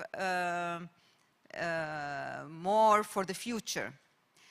What we want to focus on in our presentation is an aspect of this. First, we will go to Africa in general, because this day is about Africa. So we will touch upon the scene in Africa. And then we will go bit by bit towards Egypt. And within Egypt, we want to focus more on higher education in Egypt and how higher education in Egypt has been using ICT for in order to reach sustainable development in a better way, and also in order to learn more about sustainable development. because this fits within the UN 17 SDGs, and it fits within all the strategies, the global strategies, and also the national strategies of individual countries, and one of them is Egypt. It fits also within the national strategies of Africa, because Africa as a continent has also adopted the 17 SDGs, and Africa as a whole is moving towards the 17 SDGs in all areas as much as possible. So I will leave the floor now to my colleague, Associate Professor Zainab Yunus, who will start with our presentation. Good morning. I think I will use that one. Good morning, everyone. It's a pleasure to be here, hosted by the University of Economics in Katowice. It's a great pleasure and honor, myself and Professor Hadia, to represent our university, the British University in Egypt, the Faculty of Economics, Business Administration, Economics, and Political Science. We will start generally by providing you a bit of a general overview of Africa's challenging regarding sustainability at the beginning. Then Professor Hadia will continue. We will have an interactive presentation. I mean, bits and pieces of different topics of your interest. So if we're going to start generally as a general overview, I want you to agree or disagree with me on this definition, and I would like your collaboration, the students on the floor. If we are saying that sustainability is the concept of meeting your needs without compromising the ability for future generations to meet their own needs, would you agree or disagree on that statement? You agree? Who agrees? Put up your hands. Okay, the majority. So there are some who don't agree. Are you all familiar with sustainability as a terminology, sustainable development? Yes, for sure. Meeting our own needs without compromising the ability of future generations to meet their own needs as well. Yeah? Yes. So the majority agreed, but who didn't agree? There are some who didn't agree. What are your views on that? Can you share it with us, please? One of the attendees who didn't agree. Who didn't agree on the statement? Are you sure that we can meet our own needs in 2022 without compromising future generation needs? Are we on the right track or not? Yeah. Okay, sure. It's not necessarily, my opinion, but anyway. So I think it's very problematic to say that we can really achieve these objectives without, but at the same time, achieving also targets, very basic targets that people have. Do I really need it? Yeah. Do I? Oh, okay. Oh, so I need to speak not that loudly, I guess, and then it's going to be just better or fine. So if I really understand the statement, then trying to reflect on that, I think it will be very difficult to achieve the needs of a sustainable development. First of all, by keeping more or less the same level of consumption needs of people that people have, and I don't think we can really blame them because it's very pumped through media, for example. And also, I'm not sure we can achieve these goals considering the big energy crisis that we are in. Because obviously, I can imagine that for a given household, for a given person even, even very, very, let's say, eco-oriented person, if this person has nowadays a choice, either to have the house preheated, like kind of warm house, or to keep this sustainable development goals in mind, then I can see there's going to be a very difficult choice. Considering this might be people there in the family, even children, and so on. So I mean, for example, preheating with coal. and this kind of stuff. Okay, thank you. Thank you so much. Okay, thank Just you. for the sake of discussion. Yeah, okay. Thank you very much for starting with that. So what we are here for is to enlighten you and highlight some of the challenges, because what you are referring to are challenges actually to what meets with the economic development and societies of good practices from Africa. So if we are saying that the environment is usually stated as the silent bearer of conflict. So what pays the price? The environment. So the environment would reflect in food insecurities, green insecurities, environmental crisis. And the UNFCCC agreement pact back in COP21 in Paris in December 2015, which was later on tried to be implemented starting with Glasgow 2016, had highlighted African directions in order to sustain development. There is the African Renewable Energy Initiative, and there is the African Adaptation Initiative. All the initiatives of the UN, all the initiatives by different countries, the most important thing is the alignment of people to that initiatives. Because as we stated before, you are going to help to think green and not to think gray, like what I stated before. So, the poor quality of human thinking is a challenge, because this is actually what your colleague was just stating now. If you've given the choice between two kinds of heating system or whatever, what you're going to choose. So if we're talking about Africa in general, we have a general overview about Africa. Over 300 million Africans do not have access to clean water. Desertification, climate change is a problem. 48 countries with 700 million population, less than $1 a day income in some regions. How to link governance to wealth in Africa? This is an issue. How to link governance to economic growth? How to link the environment to development is one of the biggest challenges. The lack of effective institutional capacity to manage the resources in a substantial way is a challenge. The economic and investment policies in some parts in Africa is a challenge. Some countries do not even recognize the policy of governance or integrating knowledge capacity inside the administrative systems in some countries in Africa. The problem of water supplies.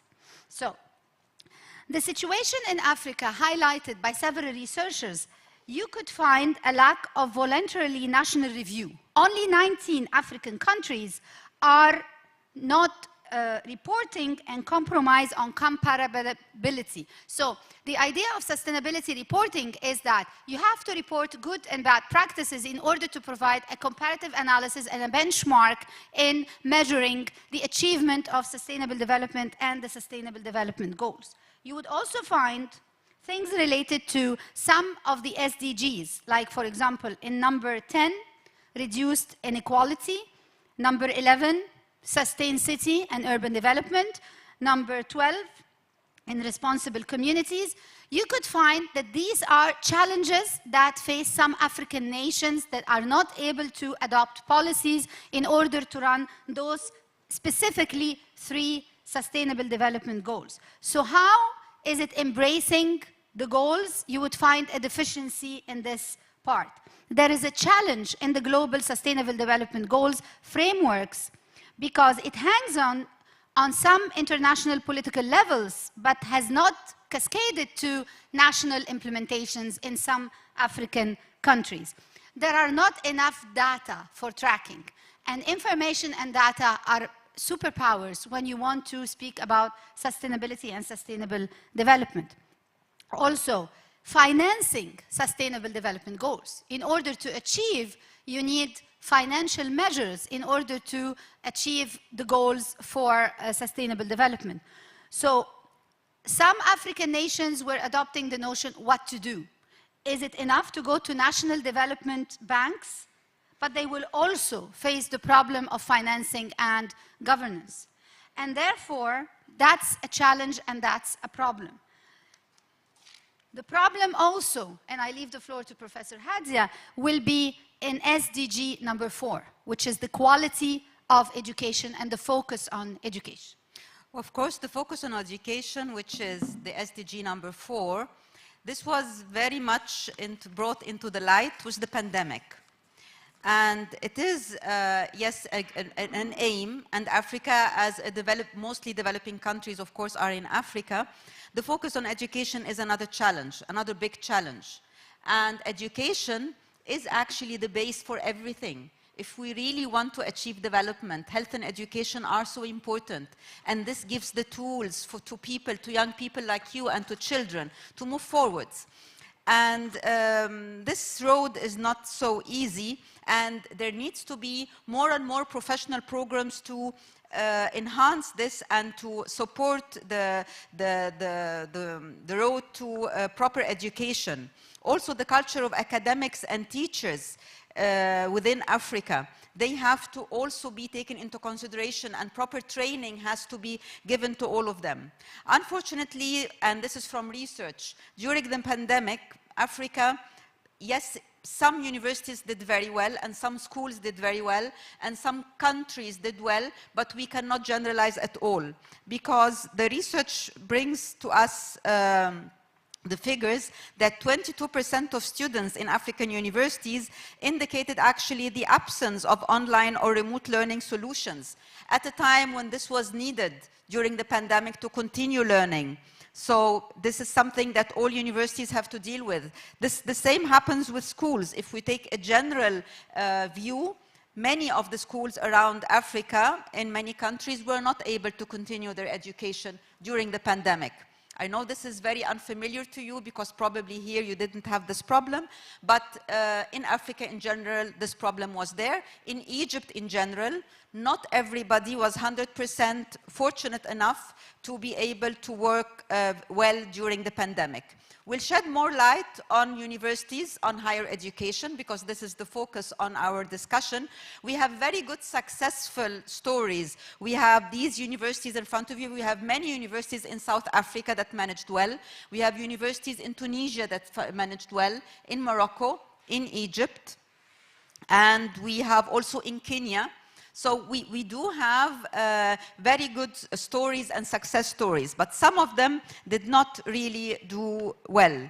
And the challenges, many of the challenges that were faced by African universities and schools was the lack of infrastructure, was the lack of trainings to students. They were not able, not all of them were trained to use the technology, and even the teachers and instructors. So these three main players in the system were not fully there. So there are many models that need to be adopted and can be adopted and were adopted by Western countries, and this has to be taken into account and studied, because we in Africa, we have to move forward and we have to be ready, not just for another pandemic. The pandemic has shed the light. We have seen the problems, but we need to move forward. And by moving forward, there are several models that Dr. Zainab will introduce to you that actually should be adopted by universities and schools in order to reach more sustainable solutions using technology.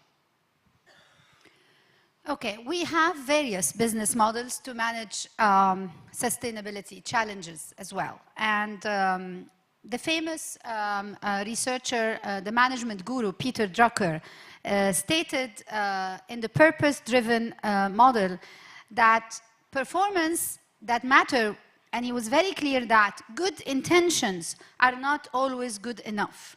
And therefore, great statements are not either. This is rather a pessimistic view, actually, for managerial creation of values.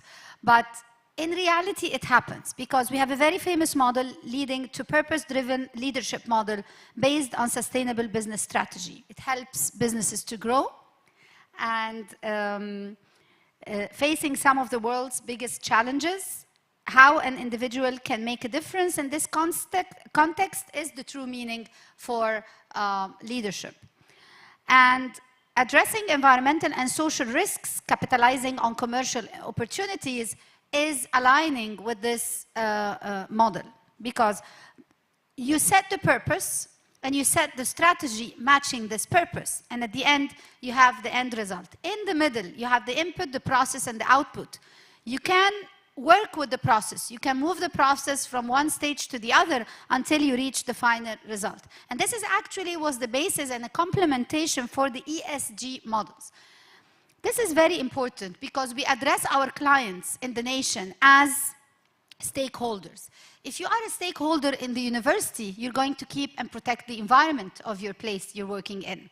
If you are a stakeholder in your country and you know that the taxes you pay are going in the correct channels, you're going to keep your country and face the challenges with your country. And therefore, the environmental, social, and governance model create long-term and competitive advantage as well, balancing business needs with environmental related issues and societal factors.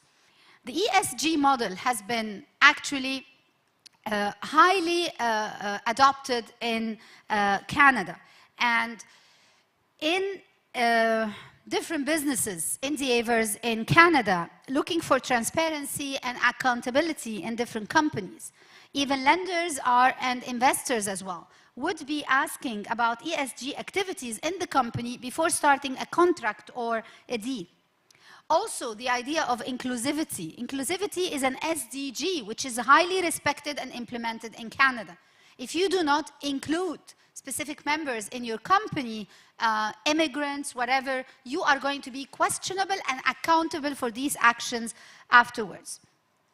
Also, managing water pollution and water usages, equity, compliance, and business ethics are great values that are embedded into some of the Canadian companies.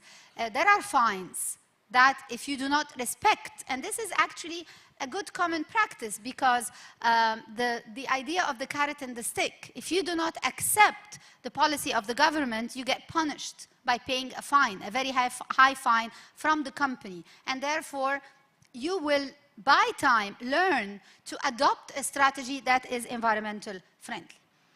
The other models that look for the idea of keeping sustainable challenges is a common model in management that has been used recently in order to sustain some of the goals in different endeavors and in different countries. The agile model, when you anticipate the change and you are proactive for the change and generate confidence in the process within a certain manufacturing, for example, process into a certain company, and you have to convince your employees that they have to respect the environment, liberate thinking and critical preservations from old methods, and work on evaluating results that are pro the environment. So you set the agenda, you set the strategy in two ways, either operational on the level of the process or in a great kind of portfolio agility, where you have to diversify your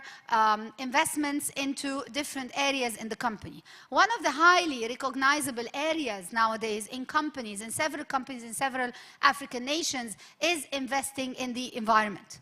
And the idea of green finance and the green finance initiative by some countries. There's also a couple of other models. The LEAPS model, but I would keep this until we reach the idea later on for some other discussion. And I would take this VUCA model because of the time. If you want to achieve agility in trespassing a strategy from one point to the other, be the VUCA exponential mind. Because if you think outside the box, the term itself would characterize as difficult situation, critical thinking patterns. So always, by any situation, and you guys will encounter this even in your life afterwards, you have the volatility, you have the ability to change rapidly and quickly to disruptions. Your company has to be equipped, so is your country. Then you have to know how to meet uncertainty, and you have to be able to face the risk and fight the doubts to facilitate the pace of change. Also, there is another letter related to the complexity. So you have to be able to employ critical thinking to solve problems. Usually when countries are faced by challenges, we go to the rational model of thinking, but most African countries go to the bounded rationality idea. Why? Because they have to satisfy the best possible solution out of the resources in hand. And therefore, the resources are not always redundant. And therefore, we have to capitalize on what we have in order to reach a certain degree of achievement. Then the last one is the ambiguity. And the ambiguity is the ability to overcome doubts by looking to the outcome of the iceberg. I'll give you a very interesting example. Anybody remembers the boat Titanic? Okay, what was above the ocean in the iceberg? Just the tip of the iceberg. What would you expect underneath? The rest of the iceberg. What caused Titanic to sink? Was it the tip of the iceberg or the bottom? Because the captain calculated his directions to the tip of the iceberg. That's basically what happens with all African nations as challenge. Most problems are embedded down and inside and underneath the ocean. You don't see it. You just see the tip of the problem. Okay? And when you see the tip of the problem, your solutions are on a bounded rationality level, satisfying the best possible solution on a short-term basis. If you want to think on a long-term basis, what you were going to do, you were going to dig deeper and deeper and go inside several of these challenges. Like so many myths around, when you say that we go for a red ocean strategy, for example, in management. We look to the turbulent environment and we try to innovate and be competitive in. But on the other hand, if we go to a blue ocean strategy, what we're going to do? We're going to go into calm water and then wait for the storm to happen. We're going to be always ready and proactive for the storm to happen. Okay?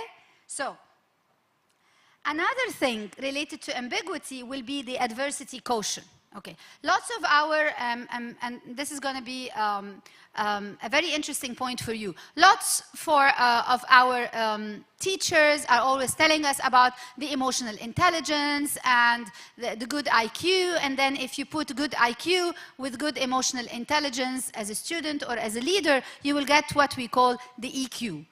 Okay, but what about the AQ, the adversity quotient? The adversity quotient is based on your ability to go through a tough path in life, like the pandemic, for example, and come out of it without losing your mind. What does this depend on? This depends on the critical thinking, and this depends on your good employability of the VUCA model, how you use this VUCA model in order to reach good, sustained result. Because I can have a plan on a short-term basis, and then the plan will fail in the next month. Why? Because I did not measure and I did not create a good possible plan for that. What sustains these models are not only theory, but good practices. You can have the models on the book, but the good practices will sustain it. And the good practices are what Professor Hadia will tell us about now, related to the ICTs. How will it be used to achieve and support sustainability in Africa? Okay, so now you have all the information about the tools and why there needs to be inclusion and why we need to be all the buzzword that Dr. Zainab said at the beginning, stakeholders in this. And I'm not sure if you all study sustainable development at a point during your studies, but one of the important theories in sustainable development is the stakeholders theory. Stakeholders theory, in very, very simple words, as you can guess from its name, it is about that we all need to be stakeholders in this. And actually we are. It's not that we pretend that we are. We are all stakeholders. And when we all understand this, and when we all appreciate this, and act upon this, then we can all take part through all of these models. And what the pandemic did, actually, the pandemic had so many good sides of it, although it's tough, but it had good sides. So, for example, as I tried to explain to you before, it showed Africa that so many things are lacking there. But yes, it is a problem, but with it come opportunities. That it is good that we were able to identify the problems, and then through these models that Dr. Zainab has explained, we can see the right way to Africa. Let's first see the challenges. As I said, the challenges were that not so many students were fortunate enough to be able to continue with their education. So we need to prepare students, and I said instructors as well, and we need the policies from the governments to support that and the funds to support that. Because without the funds, how can we have the proper infrastructure?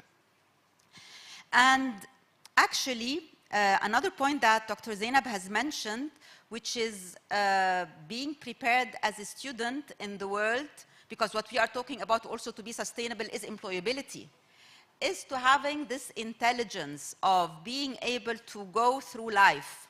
Unfortunately enough, what the pandemic showed us is that ICT in itself, and using ICT, and this is what I'm going to explain to you in the coming presentation, really can help and support students on the short run and the long run to develop critical thinking, to learn more, to actually go over challenges, things that they didn't know they can do. ICT can support. ICT can make us understand and learn things we thought were difficult, like mathematics, like accounting. So many things ICT was able to provide us tool with. Let's go through them with respect to Africa.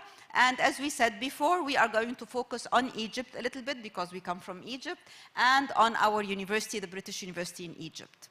So what we know from the experience in Africa, that technology actually is very important, and it can support the development and achieve sustainability in many ways. And economic growth will come out of going through the sustainable development, and ICT can support this.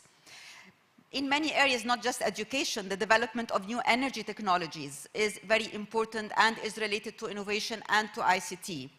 The work of linking supply chain and logistics and avoiding the problems that we all faced after the pandemics, lots of it is also related to the proper use of ICT and being trained enough. And this was my question to Professor Roushdy before, because we need to be trained enough, everybody, all of us, to use the technology in the best way in order to achieve sustainability. And the pandemic taught us this as well. So we must be able to use the technology in the most effective way, whether it is in energy, whether it is in waste management, in all areas of life, in the smart cities, in all areas of life.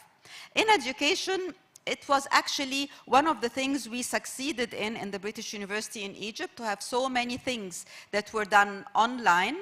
As you see from the pictures we have, we conducted so many lectures, we conducted so many webinars, and we had our colleagues from all over the world attend with us, and this kept the students alive and kept them engaged and kept them into everything that was happening, which was very important and which showed that through the proper use of technology, this is all can be made possible and can be done to have proper education. We used digital platforms. I'm sure you did this here as well, learning management systems, and they helped us a lot. So we all learned together how to use Microsoft Teams and Zoom and all of these techniques to give our lectures, our tutorials, how to divide our students in groups when we are teaching so that they can gather together and do the assignments together and have group work and so on. But was everybody ready in Africa? No. As I said, some universities were equipped. We were lucky enough because we were using technology for 2 years before the pandemic started, but not all universities were like this. And it is time to have this available in all universities in Africa. So we are all stakeholders, we are all part of this, and all African players, whether it is the government, whether it is the individual, the groups, the private sector, the NGOs, we all need to take part of it together and to have all our educational entities ready for something like this in the future. In addition, it's not just to face pandemics again. It has proven, and research has shown us after the pandemic, that actually using ICT has helped a lot. And through many techniques, because so many things were done, and this was one of the outcomes of the research, because digital platforms that made it possible to use online programs to enhance the teaching and the learning process, even the assessment process. Artificial intelligence played a huge role, it's still playing.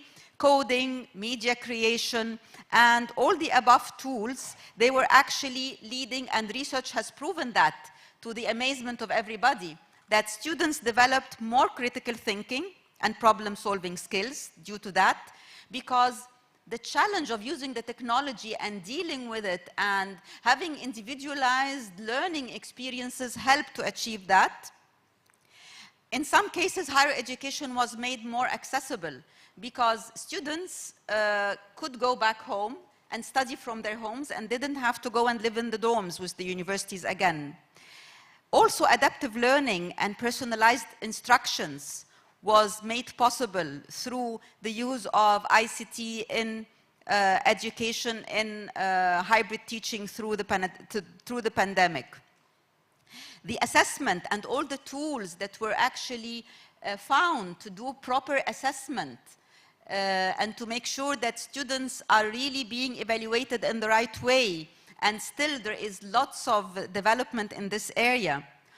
Also, connecting students' work to the real world through simulation and sometimes also gamification made learning very interesting, made it possible, and opened for us tools that can be used, again, not only during pandemics, but also during the whole year when we have no threats and anything, because actually this gives students and instructors as well other tools to work with, and not just in education, other tools to work with later in life, in their work, in any challenge that they face, because they witness this and they can make the best use out of technology in order to achieve this.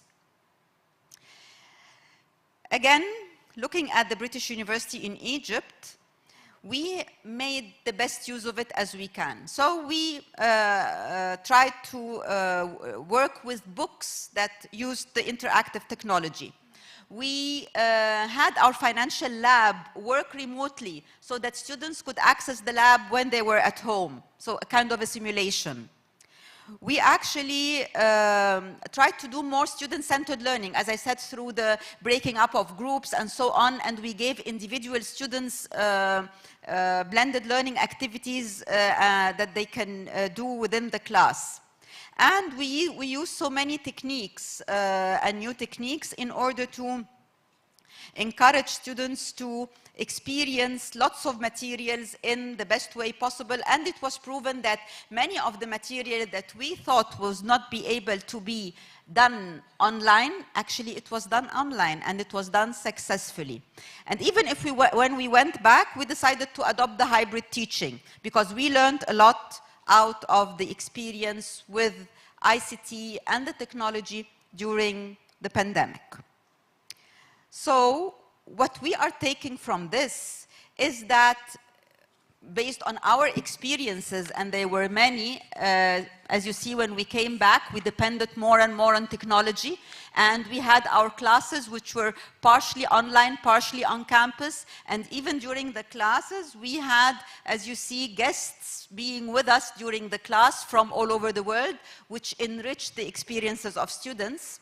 So we want to know, we got out of this that actually we have a good experience that we can apply to Africa in future as well, because we can, through the things that we learned, support the sustainability in higher education in Africa.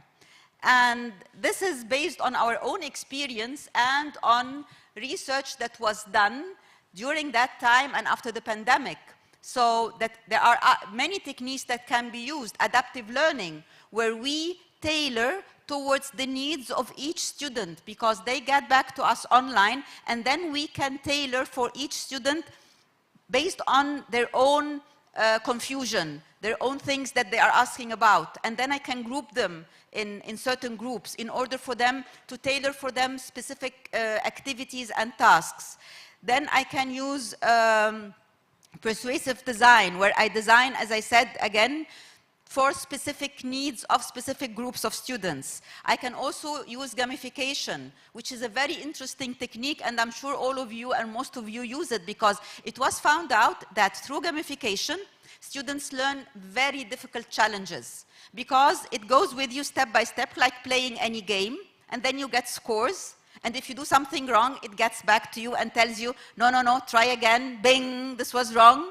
So you go and do it again. So research has shown, and we have tried this ourselves, you can learn complex equations through that. You can learn about accounting through that. You can learn about so many things through that. Even I read in the research that in medicine, we didn't use this because we don't have medicine in our university, but you can learn through that even things in medicine. Also the wearable technology, and the wearable technology is one of the things that was used a lot in medicine, because through that they can even do some surgeries using that, and then it is a game first, and then they can apply it in future.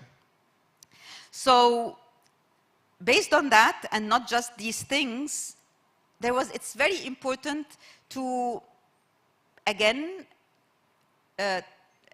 stream all of this towards sustainability. Because how do we use actually technology in the general way to support sustainability?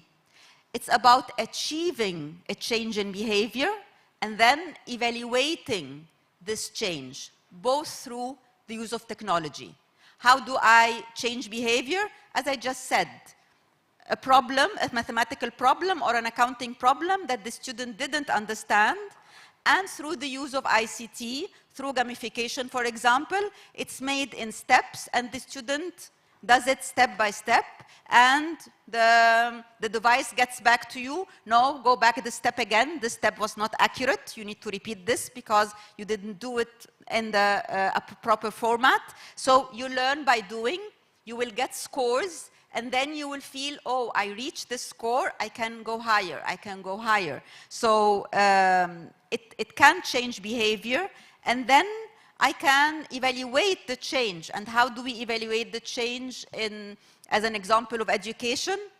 We can do this definitely through the assessments, because through assessment I evaluate. I evaluate what was my behavior, what was my outcome, and now after the implementation and the use of the ICT, how is my new behavior, my new knowledge, my new skill, all of this under behavior, and what can I do to improve it?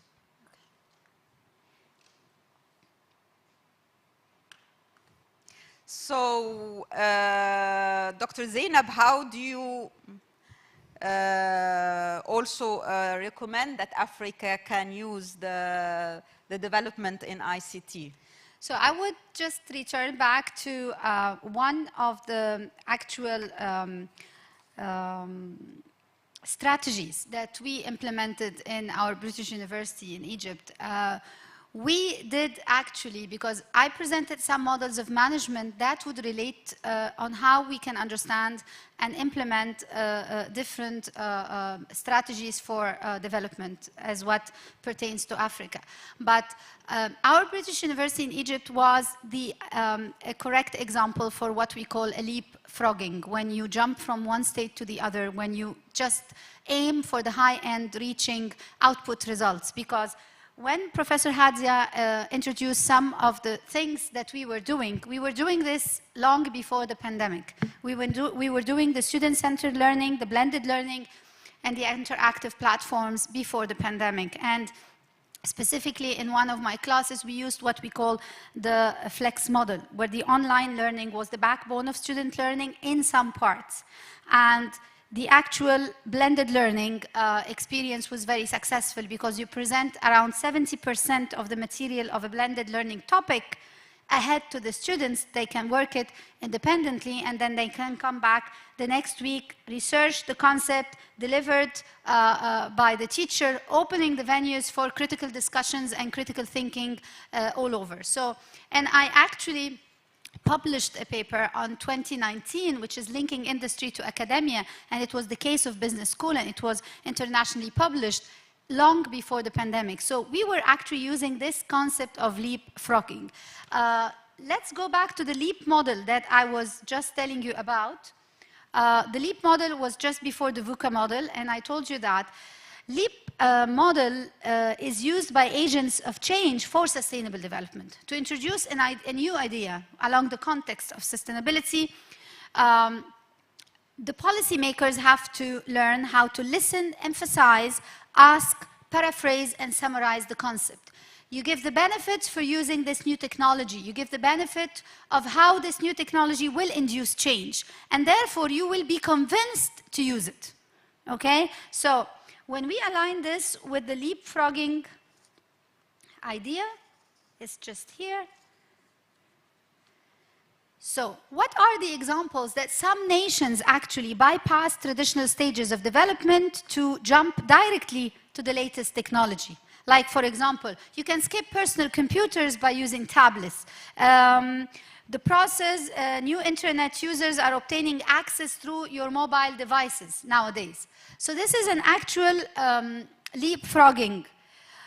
For example, as Professor Roushdy was stating, the smart village is an actual example of leapfrogging. Why? Because you build new residences some distances from an existing urban area, bypassing the vacant parcels located closer to the city. And in other words, the developers would choose to build on less expensive land further away or farther away from the urban area rather than on costly land closer to the city. So this was the example of the new capital.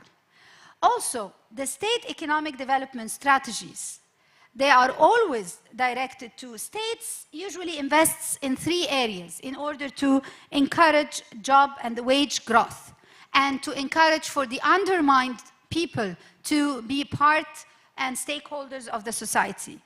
They would invest in the marketplace, the workforce, and the community. And I want you to put on the community millions of lines, because by including the community in whatever endeavor you're doing, that's the actual challenge. Whether in education, and we do have communities, committees in different universities, in education, getting you to be linked to your community creates an added value to the whole society of students in universities, and later on to the whole country or the society as a whole. There are development challenges for education in Egypt, and I think that Professor Hadia will have an ample time reflecting on different SDGs related to education in Egypt challenges as well. So going out of these details, in order to achieve all of this, we have faced some challenges in the area of education in general and higher education in particular in Egypt. And Dr. Zainab and me, we feel that, we believe that this applies to many African countries as well, so that you can have a view on the problems in Africa. So the infrastructure across the country, hardware and software, needs to be taken care of, because it doesn't reach all the places, all the villages, all the parts of Egypt in the desert and so on. So this is one challenge. Another challenge is the perception and the beliefs, and you know how culture plays a role, because when people think about technology, what do you think they think about first? What is technology for people in general? IT, just IT. And when they think about technology, what comes to their mind? Sorry? Smartphone. The smartphone, exactly. And the second thing is the laptop. Anything else? No. Is this the role of technology? This is really summarized. So really... She's from Egypt. Ah, really? So this is really no, it is much broader than this. And so the culture and the beliefs and we need to be more acquainted with technology and all the aspects of technology. And in order to do this effectively, and this was also noticed during the pandemic, the curriculum has to fit, because it should not be just a curriculum that instead of teaching things on campus, I'm just saying the same thing, using the same way through the internet. Like this, it will be just distance learning. It shouldn't be like this. It should be all the things that I have mentioned, like gamification, like adaptive learning, like all the tools that make actually the graduate having more skills to the labor market. So it's not just so small and simple. The characteristics and abilities of learners have to be enhanced. They have to be really trained to use this in the most effective way, because it is not just a laptop and it is not just a way of communication back and forth and that's it. No, it's an array of tools that I am using to enhance skills and characteristics and abilities. And of course the instructors. This is another challenge, because not all instructors will be equipped and will have the proper training and background to use everything, because again, it is not just that I am holding the mic and delivering my lecture or tutorial exactly as if I would do a lecture on campus. This will not be of much value. So there has to be strategies, policies on the institutional level, in universities, in schools, and of course, in the level of the government. There have to be the proper policies, the proper tools to support this, and the proper educational resources on all levels. So all of this is very important in order to achieve proper education, sustainability education, which is supported by ICT across the African continent. Okay, excuse me.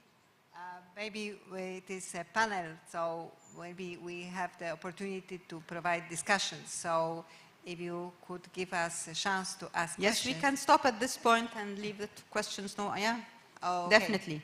Great. So at this moment, I would like to ask for questions. First panelist, yes, please. Professor, if you have any questions. I must say the amount of information given to us for Professor Yunus and FakhrElDin has devastated me. Devastated you? What?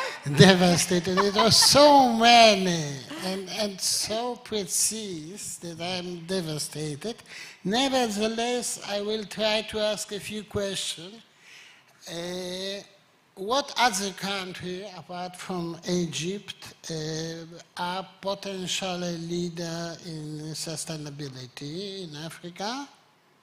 Okay, there are many countries that are. If I mention sustainability alone, 5. Yeah, we have Kenya.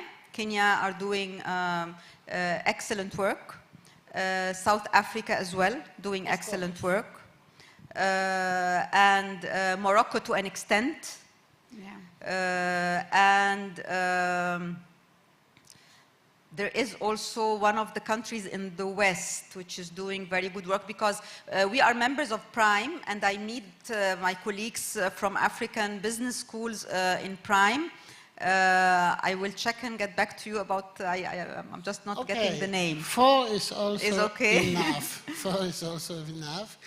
And the next question, you told a lot of pandemic, a lot of art in the pandemic changed education, and the question is what live with us after the pandemic. Pandemic was of course a huge impulse for digitalization? What live with us for the next year? What's after the pandemic? In education, in education. We are going to follow what everybody is familiar with, which is the new normal. Nothing is normal anymore. And in order to take a path of the new normal, we have to learn to be proactive all the time. You're not the prey anymore. You're going to be the hunter who goes after the prey. And in order to do this, you have to be fortified with policies from your institutions, government regulations and policies in order to implement the highest level of ICTs everywhere, because you don't know what tomorrow carries. Maybe another pandemic and you're staying at home again. So how we're going to learn, how these lovely students here, the future generation, are going to be able to grasp the material that they need for their classes. This is on the level of education. So, because I'm afraid, I'm skeptical, because I'm meaning that e-learning can be only a supplement. E-learning. E-learning. Of course, face-to-face communication. Can be only a supplement, not a substitute. I personally, I need contact with public. You need students. Yes. I need students. I need and you are biological. Right. Yes, yes. And students also need the teacher. And students also need the teacher. They need the instructor. And actually, this has come after the pandemic when we adopted hybrid teaching. The students came to us, I'm talking now from my hat as Vice Dean for Teaching and Learning, and they said, we want to go on campus. We want everyday classes. They wanted 100% on campus. Face-to-face. But what we are trying to do now is to have a mix. Last year we did it 50-50. Also students didn't like it at all. So now we have only one day which is online. This is just to have to have students not forget how we were used to do that, and in order to equip them with the tools, and in order to keep what I just said, that the students, all the students know the tools and actually develop the critical skills that are part of the ICT and using technology, and the teachers also, that they are prepared for that. But in reality, it is a supplement. ICT will always be a supplement, but a good supplement at times. And I think the pandemic has shown us... But only a supplement. Yes, a supplement. Because I have a son also, he's a student. We was together at home in the moment of COVID isolation. Yes. And I saw what can one student do during the lecture, e-lecture. Take a shower, make a dinner, eat a dinner, and so on, and so on, and so on. Yeah, just being present on the platform that you're yes, present. Of course. But then absent, mind and heart and soul and everything. Just doing something else. The good thing is that the students are realizing this themselves. I think if you ask you, what do you prefer? Who prefers on-campus teaching? Yeah, everyone. The majority. The majority. The majority. Yeah. Definitely. They need to see their instructors. Like we need to see our students. I need to see their reactions. I need to see, because from feedback. I need a feedback. I need a contact. You see it from their faces. I must stay a question, take an answer, and so on. Yes, but still. And if I have only icons, they are sleeping or taking shower or doing other things. As we said, it's to be used effectively to enhance the skills of students and the skills of the teachers, and to save money in some cases, because, for example, in our Faculty of Engineering, all the things that they did through simulation, they were able to adapt things and to do things like they were in the lab. So it will save money in some cases as well. So it helps the sustainable development, even on the institutional level. Okay. Professor Roushdy has a call for education. Yeah. Yes. It's easy to use a robot instead of a teacher for education. Yeah. You're right. Also, they are taking shower and my robot give a lecture. It's a very wonderful future. Thank you. Okay, I don't have any. I want to give you another example, maybe a little bit away of education. When we talk about the new normal, there are several multinational companies in our country, Egypt, that they started suddenly realizing, oh my God, the people can work from home, do all the administrative work at home. So why would I be able to rent a whole building, 3-4 stories building, and pay this humongous rent per month? I can use this money to motivate my employees, a little bit of bonuses and something, and I can cut shifts so that if I can work with 50 employees on site, and then the next week the other 50 come, and the third week, so I need only 1 floor of administrative place rented, and the others can work from home. And they started to give what we can call a motivation for this behavior to happen. Because usually that was like an attitude that could predict behavior. And this is what actually, Professor Hadia, I think you were going to speak about the fog behavior model, is that you have always, the behavior is a product of 3 factors: motivation, ability, and the trigger.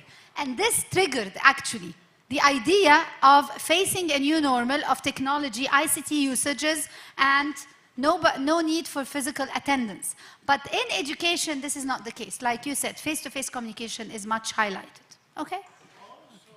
Okay. The last things. Also, it's very important. Studying is a very beautiful time.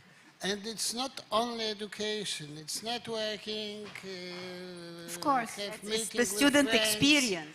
And so on and so on. And e-learning is not so very good for another. The part of student experience, of course, will be lacking with the ICT, but it can only be, as we just agreed, a supplement done or used in an effective way to reach more sustainability. And I think this is the equation, the balance that we all need to achieve in future to make things more sustainable. Yeah. Do we have the questions from audience or comments on these issues on e-learning?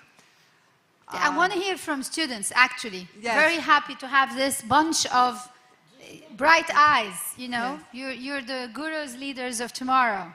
Yes, please hand up. We have a mic, so if you would have any questions. Yes, please. Or comments. Yeah? And please give the mic for a moment. Yeah. Yes, please. Students' opinion is very important for us because it is an opportunity to learn. So I have a question about funding. I mean, when the pandemic began and a lot of people didn't have access to either computers or tablets or telephones, so a lot of people couldn't attend classes online. So the funding for them to attend classes was like a government thing, or like there is the African Union, if I'm not mistaken. It was also similar to the European Union. So the funding was based on government, on that body, or how did they fund it? Yes, please answer. I mean, to a high extent, for the Egyptian government, the remote areas, the government provided. And the Ministry of Education specifically, and the primary and the secondary schools, they provided group allocations of tablets, computers, and extra funded data for the ability to reach. There was a certain kind of plan or a policy for outreach for the remote areas specifically. So the government provided it without any outside funding? No, the government provided it, and it seeked, of course, the support of international organizations. Yes. Because through grants that the government received from various entities, they were able to secure these tablets that were distributed in all the governorates. Okay, thank you. Any other questions or comments on this virtual education? So can I hear from you? What's your name?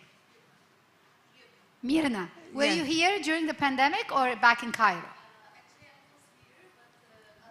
The mic. Hello, okay. I was here, but I wasn't here for the studies. I'm starting this year. It's my first semester at IB.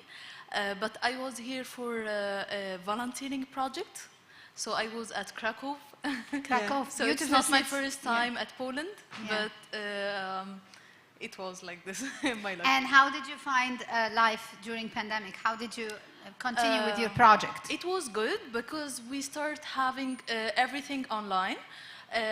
We start like activate our knowledge, our online knowledge, with different type of programs and applications to help us to finish what we have to finish, because we were having a program and we have to finish it at this time. And also we were having like interaction with our students, because we were helping English students at Polish schools. So it helps us a lot to know more about internet and like the applications that we can use it to communicate with other people. Okay. Yeah. Thank you. Thank you. Okay. Any other questions? I would have a question concerning the gamification. In general, I would say that educational process is like a game. Yeah. On the one side, we have students. On the other side, we have teachers. So everybody from both sides want to win. Yeah. So it's at the first classes, for example, we must explain the rules of this game, the procedure, how to evaluate, what will be provided in the course. Educational process is a game, but which particular games you applied in your education? It is a strategy game, or which game do you apply in education? Various games, actually. So, for example, in accounting, it was a game in the module as to the stages of accounting techniques. So, when they reached a certain level, they would have a star, and then 2 stars, and then 3 stars. So, this is, for example, one thing. We also applied the gamification in the sustainability awareness in general, because we are prime members, and part of our duty is to enhance the awareness of sustainability and the understanding of sustainability. So actually our students developed games for making the community aware of sustainability. So the students did it for themselves, and also we, in our lectures of sustainable development, we used games like the regular games. If you are in this situation, what would be the appropriate, sustainable, correct thing to do? And I give them 4 options. And if they choose the right option, then they win. If they didn't, then I win.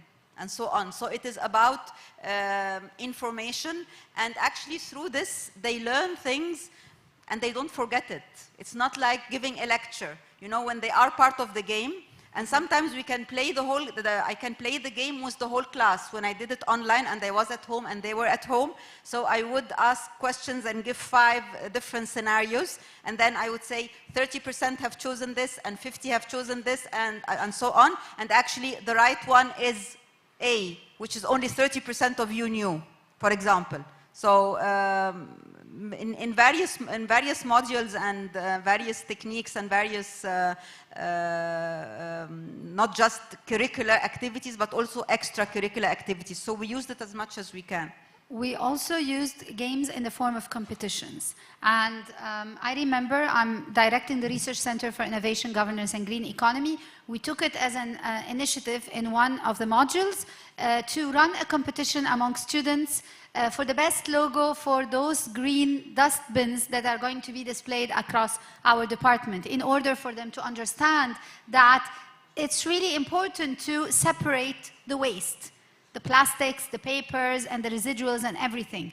And we tried to induce that, and now in every single floor of our faculty, you would find those green dustbins. We never changed the logos that were initiated by the students in between 2019 and 2020. And we did run this actually, let me just have this for a minute. We did run this actual thing. So let me tell you here something related also to what we have done related to an initiative by the faculty called the Green Day, organized by the Prime Committee under the direction of Professor Hadia. This is an awareness campaign. So what is a Green Day at our universities?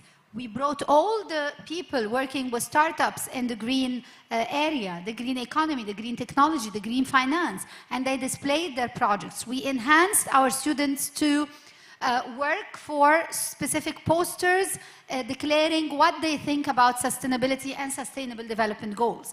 And we had a great support from the management of our university in order to include these people into our later on internships program as well. So this is a managerial perspective. Okay, it could be run on the level of a country, it could be run on the level of an institution, but these are just examples of how you include competitions into the daily running life inside the schools. Okay?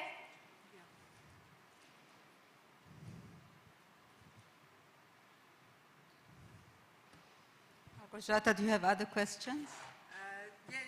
You can continue. I think you have this presentation, so you can continue to end. But later we ask questions. Actually, to be able to do the sustainable development in higher education in the most effective way, again, we need to have everybody as stakeholders, like I mentioned, the stakeholders theory. So, in order to do that, management and the leadership plays a big role as well. And always, as Zainab has just explained, when we did anything, if the management supports this, it will have a good push. And this is how sustainable development and sustainability in higher education can also gain grounds, because leadership is very important to support the teaching for sustainable development. And then adapting and trying to use all tools to have the students participate, be stakeholders in this endeavor. It's very important that everything, curricular activities, whether it's the modules, the courses, they have to have sustainability embedded in it as much as possible, and extracurricular activities to enhance and support this. In addition, research. Staff and academic members of the higher education institution, they need to try partially at least to conduct research in areas of sustainability so that they develop, and even things that are applicable to their university, because this will make a big difference. And of course the community, because in order to have sustainable development succeed, it has to go outside the educational borders as well. And this is also one thing where we have been successful in at our faculty. We have initiated a club for students. It's called Youth for Sustainable Development. And this club has as a strategy, as a vision, to include in sustainable development everybody in the community.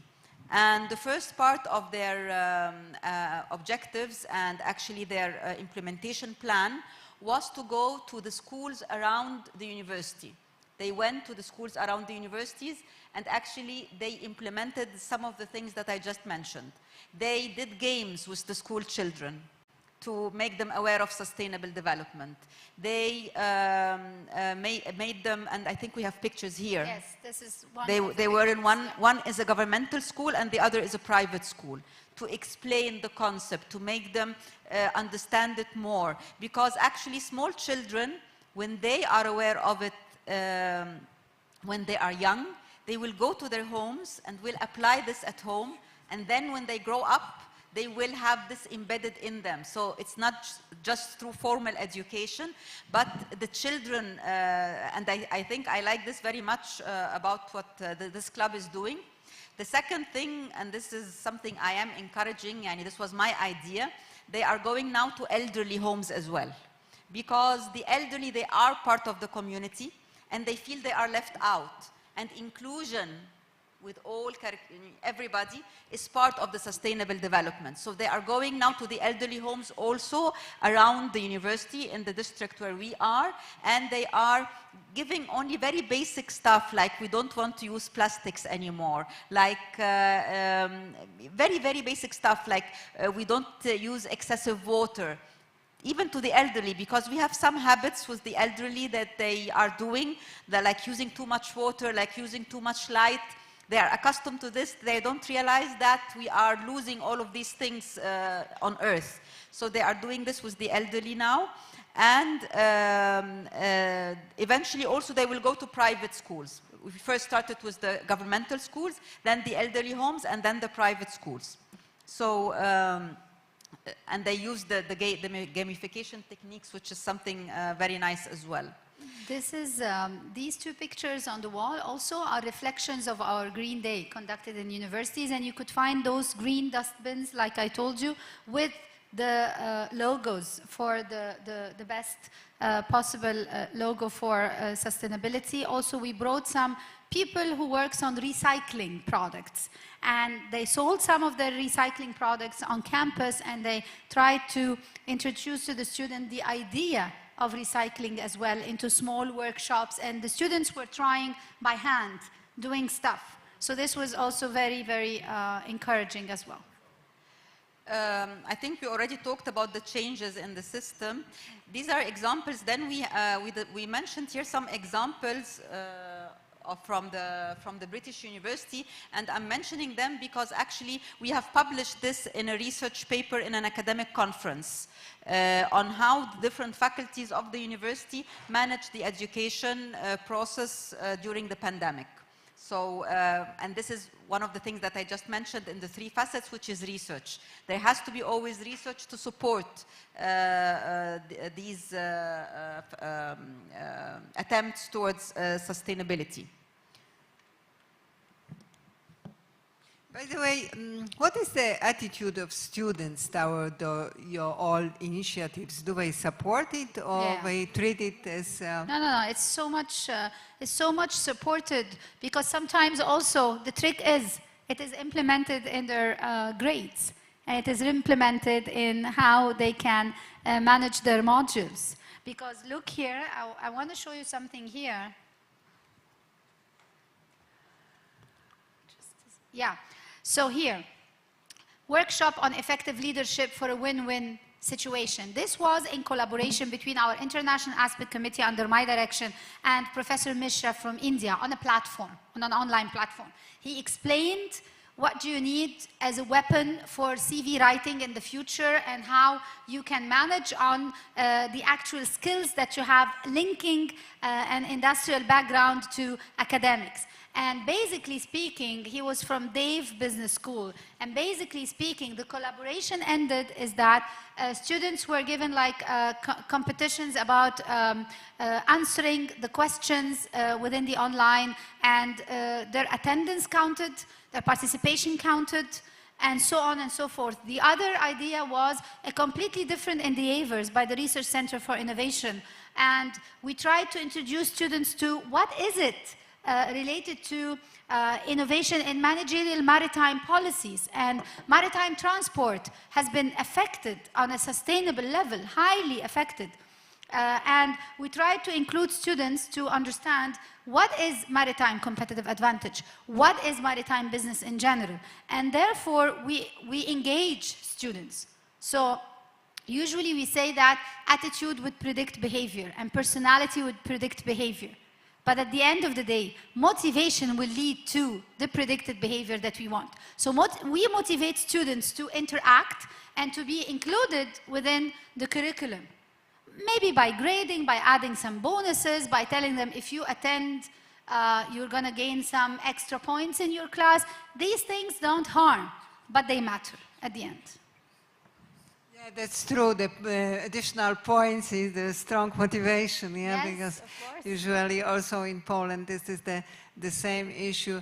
But I would say, ask, what is in general the attitude students towards studies? Do they want to continue on master studies, or they just graduate, I mean, bachelor level, and they are not interested in that? Could you somehow add some comment? In general, no. In general, they want to just finish and go to the labor market. But those who want to pursue academic career, they want to do their masters and their PhD. And they are usually TAs, teaching assistants first, and then during the teaching assistant time, they do their master's degree, and then eventually also when they continue, they do their PhD. But not many would like to do a master's if they are not pursuing academic career. Because actually academic career in Egypt, and I think this must be around the world, is not so profitable. And you know, the young people now, they really are after, they want to graduate and be managers, you know. They don't want to start the ladder from down, just up. I think it's a little bit different in Poland, because bachelor is too less to be a manager.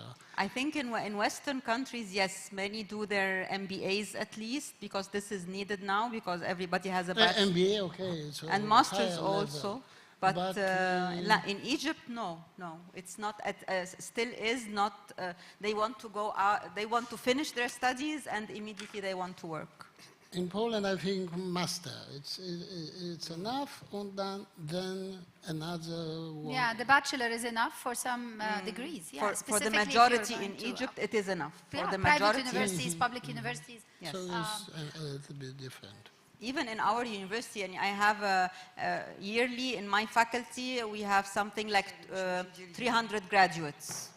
Maybe maximum 20 of them will pursue their masters, not more than this. So how many 20 percent? out of 300. This would be something like less than 10%. Less than 10% continue studies, yes? No. It's not so many. Not so many, no. But in general, the people, I mean the young people, are interested in studies, or do they prefer to just work without studies?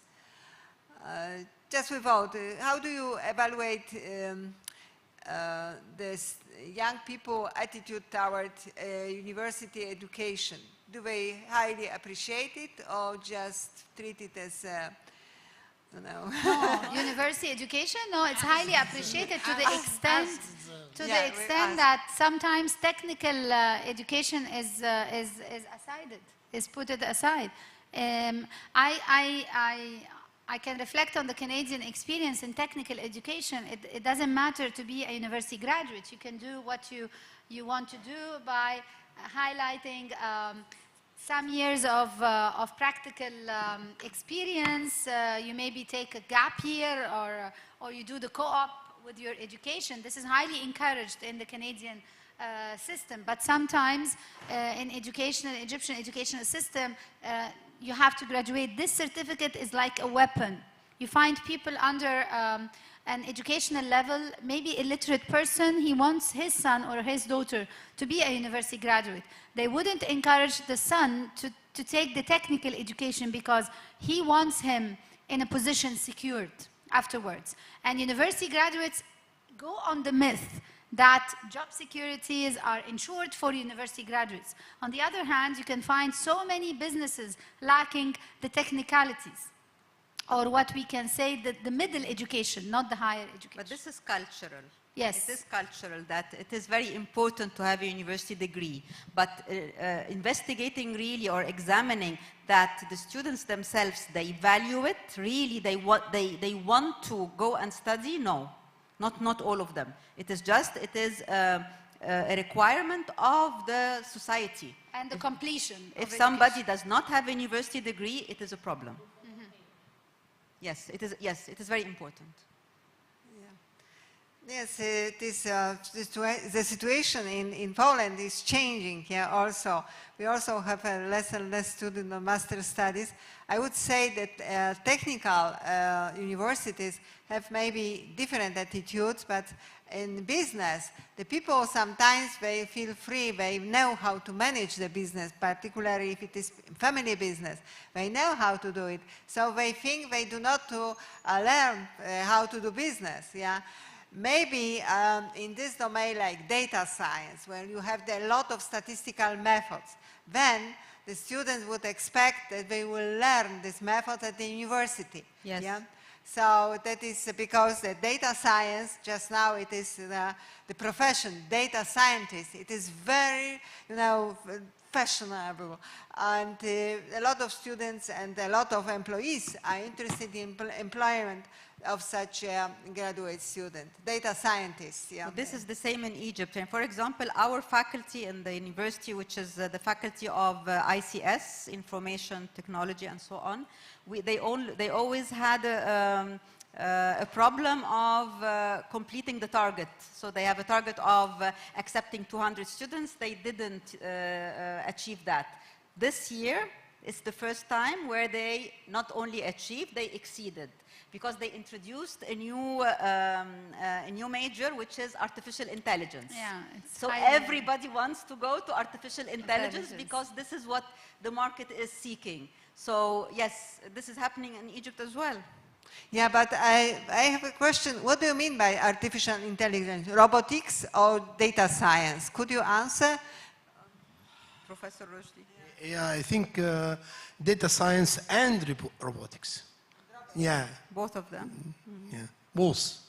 Yeah. Yes, it's the same. Actually, just to give you an example, I have many students in my area. We are in the business faculty, of course. I have some students who actually run already their family businesses, and they just come to have the certificate because they won the paper. But they are already working and very successful entrepreneurs and working with their fathers in their businesses. So they just want the certificate. The certificate is to sustain the future. Paper. Yes, he wants to have the paper, yes. Yeah, it's actually, the certificate is to sustain the future. Whether it is needed or not needed, because if you meet one of the guys for family business and he's paid very well and he has already an establishment already going on, but he still needs this. This is a culture. And Professor Hadia has a great course on cross-cultural communication and cross-cultural pretenses as well. So I think we have 5 minutes, if you can give us an opportunity to speak a little bit about the opportunities and threats for Egypt in general towards sustainability. I would say that it's population growth and urbanization, and that's why things like what was introduced by Professor Roushdy are very, very important. Excessive waste generation, the pollution of soil and air and water. But Egypt still is committed to progress towards achieving the Sustainable Development Goal. In the Vision Strategy of 2030, there is an alignment with the government, with the policymakers for these pillars covering the Sustainable Development Goals. The implementation and governance and sometimes the instability of the different stratas in the societies, the different leveled income of the society is another challenge. Also, one of the biggest challenges that are faced by the companies committed to sustainability are operations that are impacted the most due to reduction in procurement. And this is a very reflective concept when it comes to community needs to face the environmental aspects of change as well. You could find the key sustainability challenges would be the zero waste, the regenerative nature, the adaptation and resilience, the zero emission. And you could also find that the measurements for overcoming the challenges of sustainable development will be the use of technology in all aspects, not only in education, improving the quality of life, promoting environmental awareness, and enhancing resource utilization. And I would tell you that Egypt initiative to run for the COP 27. Why should we do it in Sharm el-Sheikh? Sharm el-Sheikh is the city of peace. Sharm el-Sheikh is the ecotourism city in a governorate in Egypt. When we talk about the protected diversity habits, Sharm was named by UNESCO before as the city of peace and charm. The alignment of the Egyptian government for climate change, more carbon reduction emission is highly advocated because what will it be for Egypt by 2024 if this succeeds? The hopes to receive 50% of green investment funding in the budget. Egypt was the first to initiate the green bonds. And we want to invest highly in these green bonds. You will see that receiving funds will help in securing clean energy necessary to achieve the SDGs. And the COP27 will be the transition from all the discussions during the last years up to a certain kind of platform for action. So the 3 pillars of sustainability usually are the economic, environmental, protection, and social equity. And I think that Professor Hadia can conclude our presentation talking about a quick It's just to sum up, and I have highlighted this, I think, a lot when I was talking already.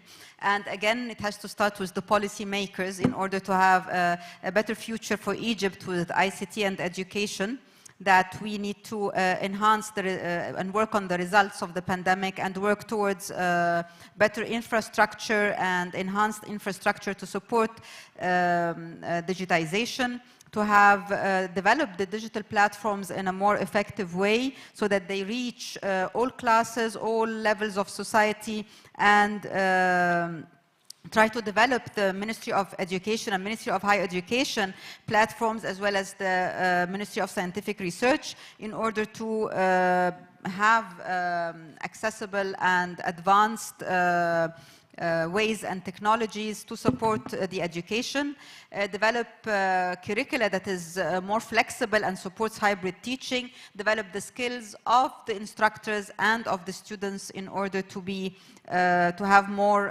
excellent results. And again, we need to target the poorest areas and provide them with the maximum support possible so that it is really sustainable development and zero poverty, zero hunger, and more education and more awareness to everyone in the society. Thank you.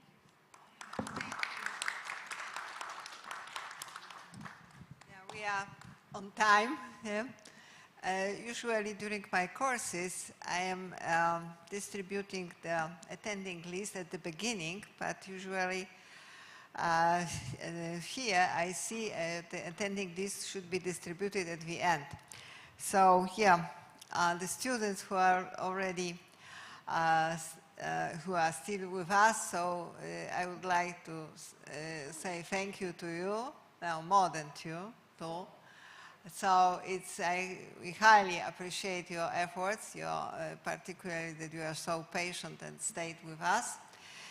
So thank you, professors, for your discussions, questions, presentations, and so on. So I think that this was great idea for us to learn about Egypt. Great experience, great ideas, great technology. So just now the session is over, so we ask you for lunch. Yeah, thank you.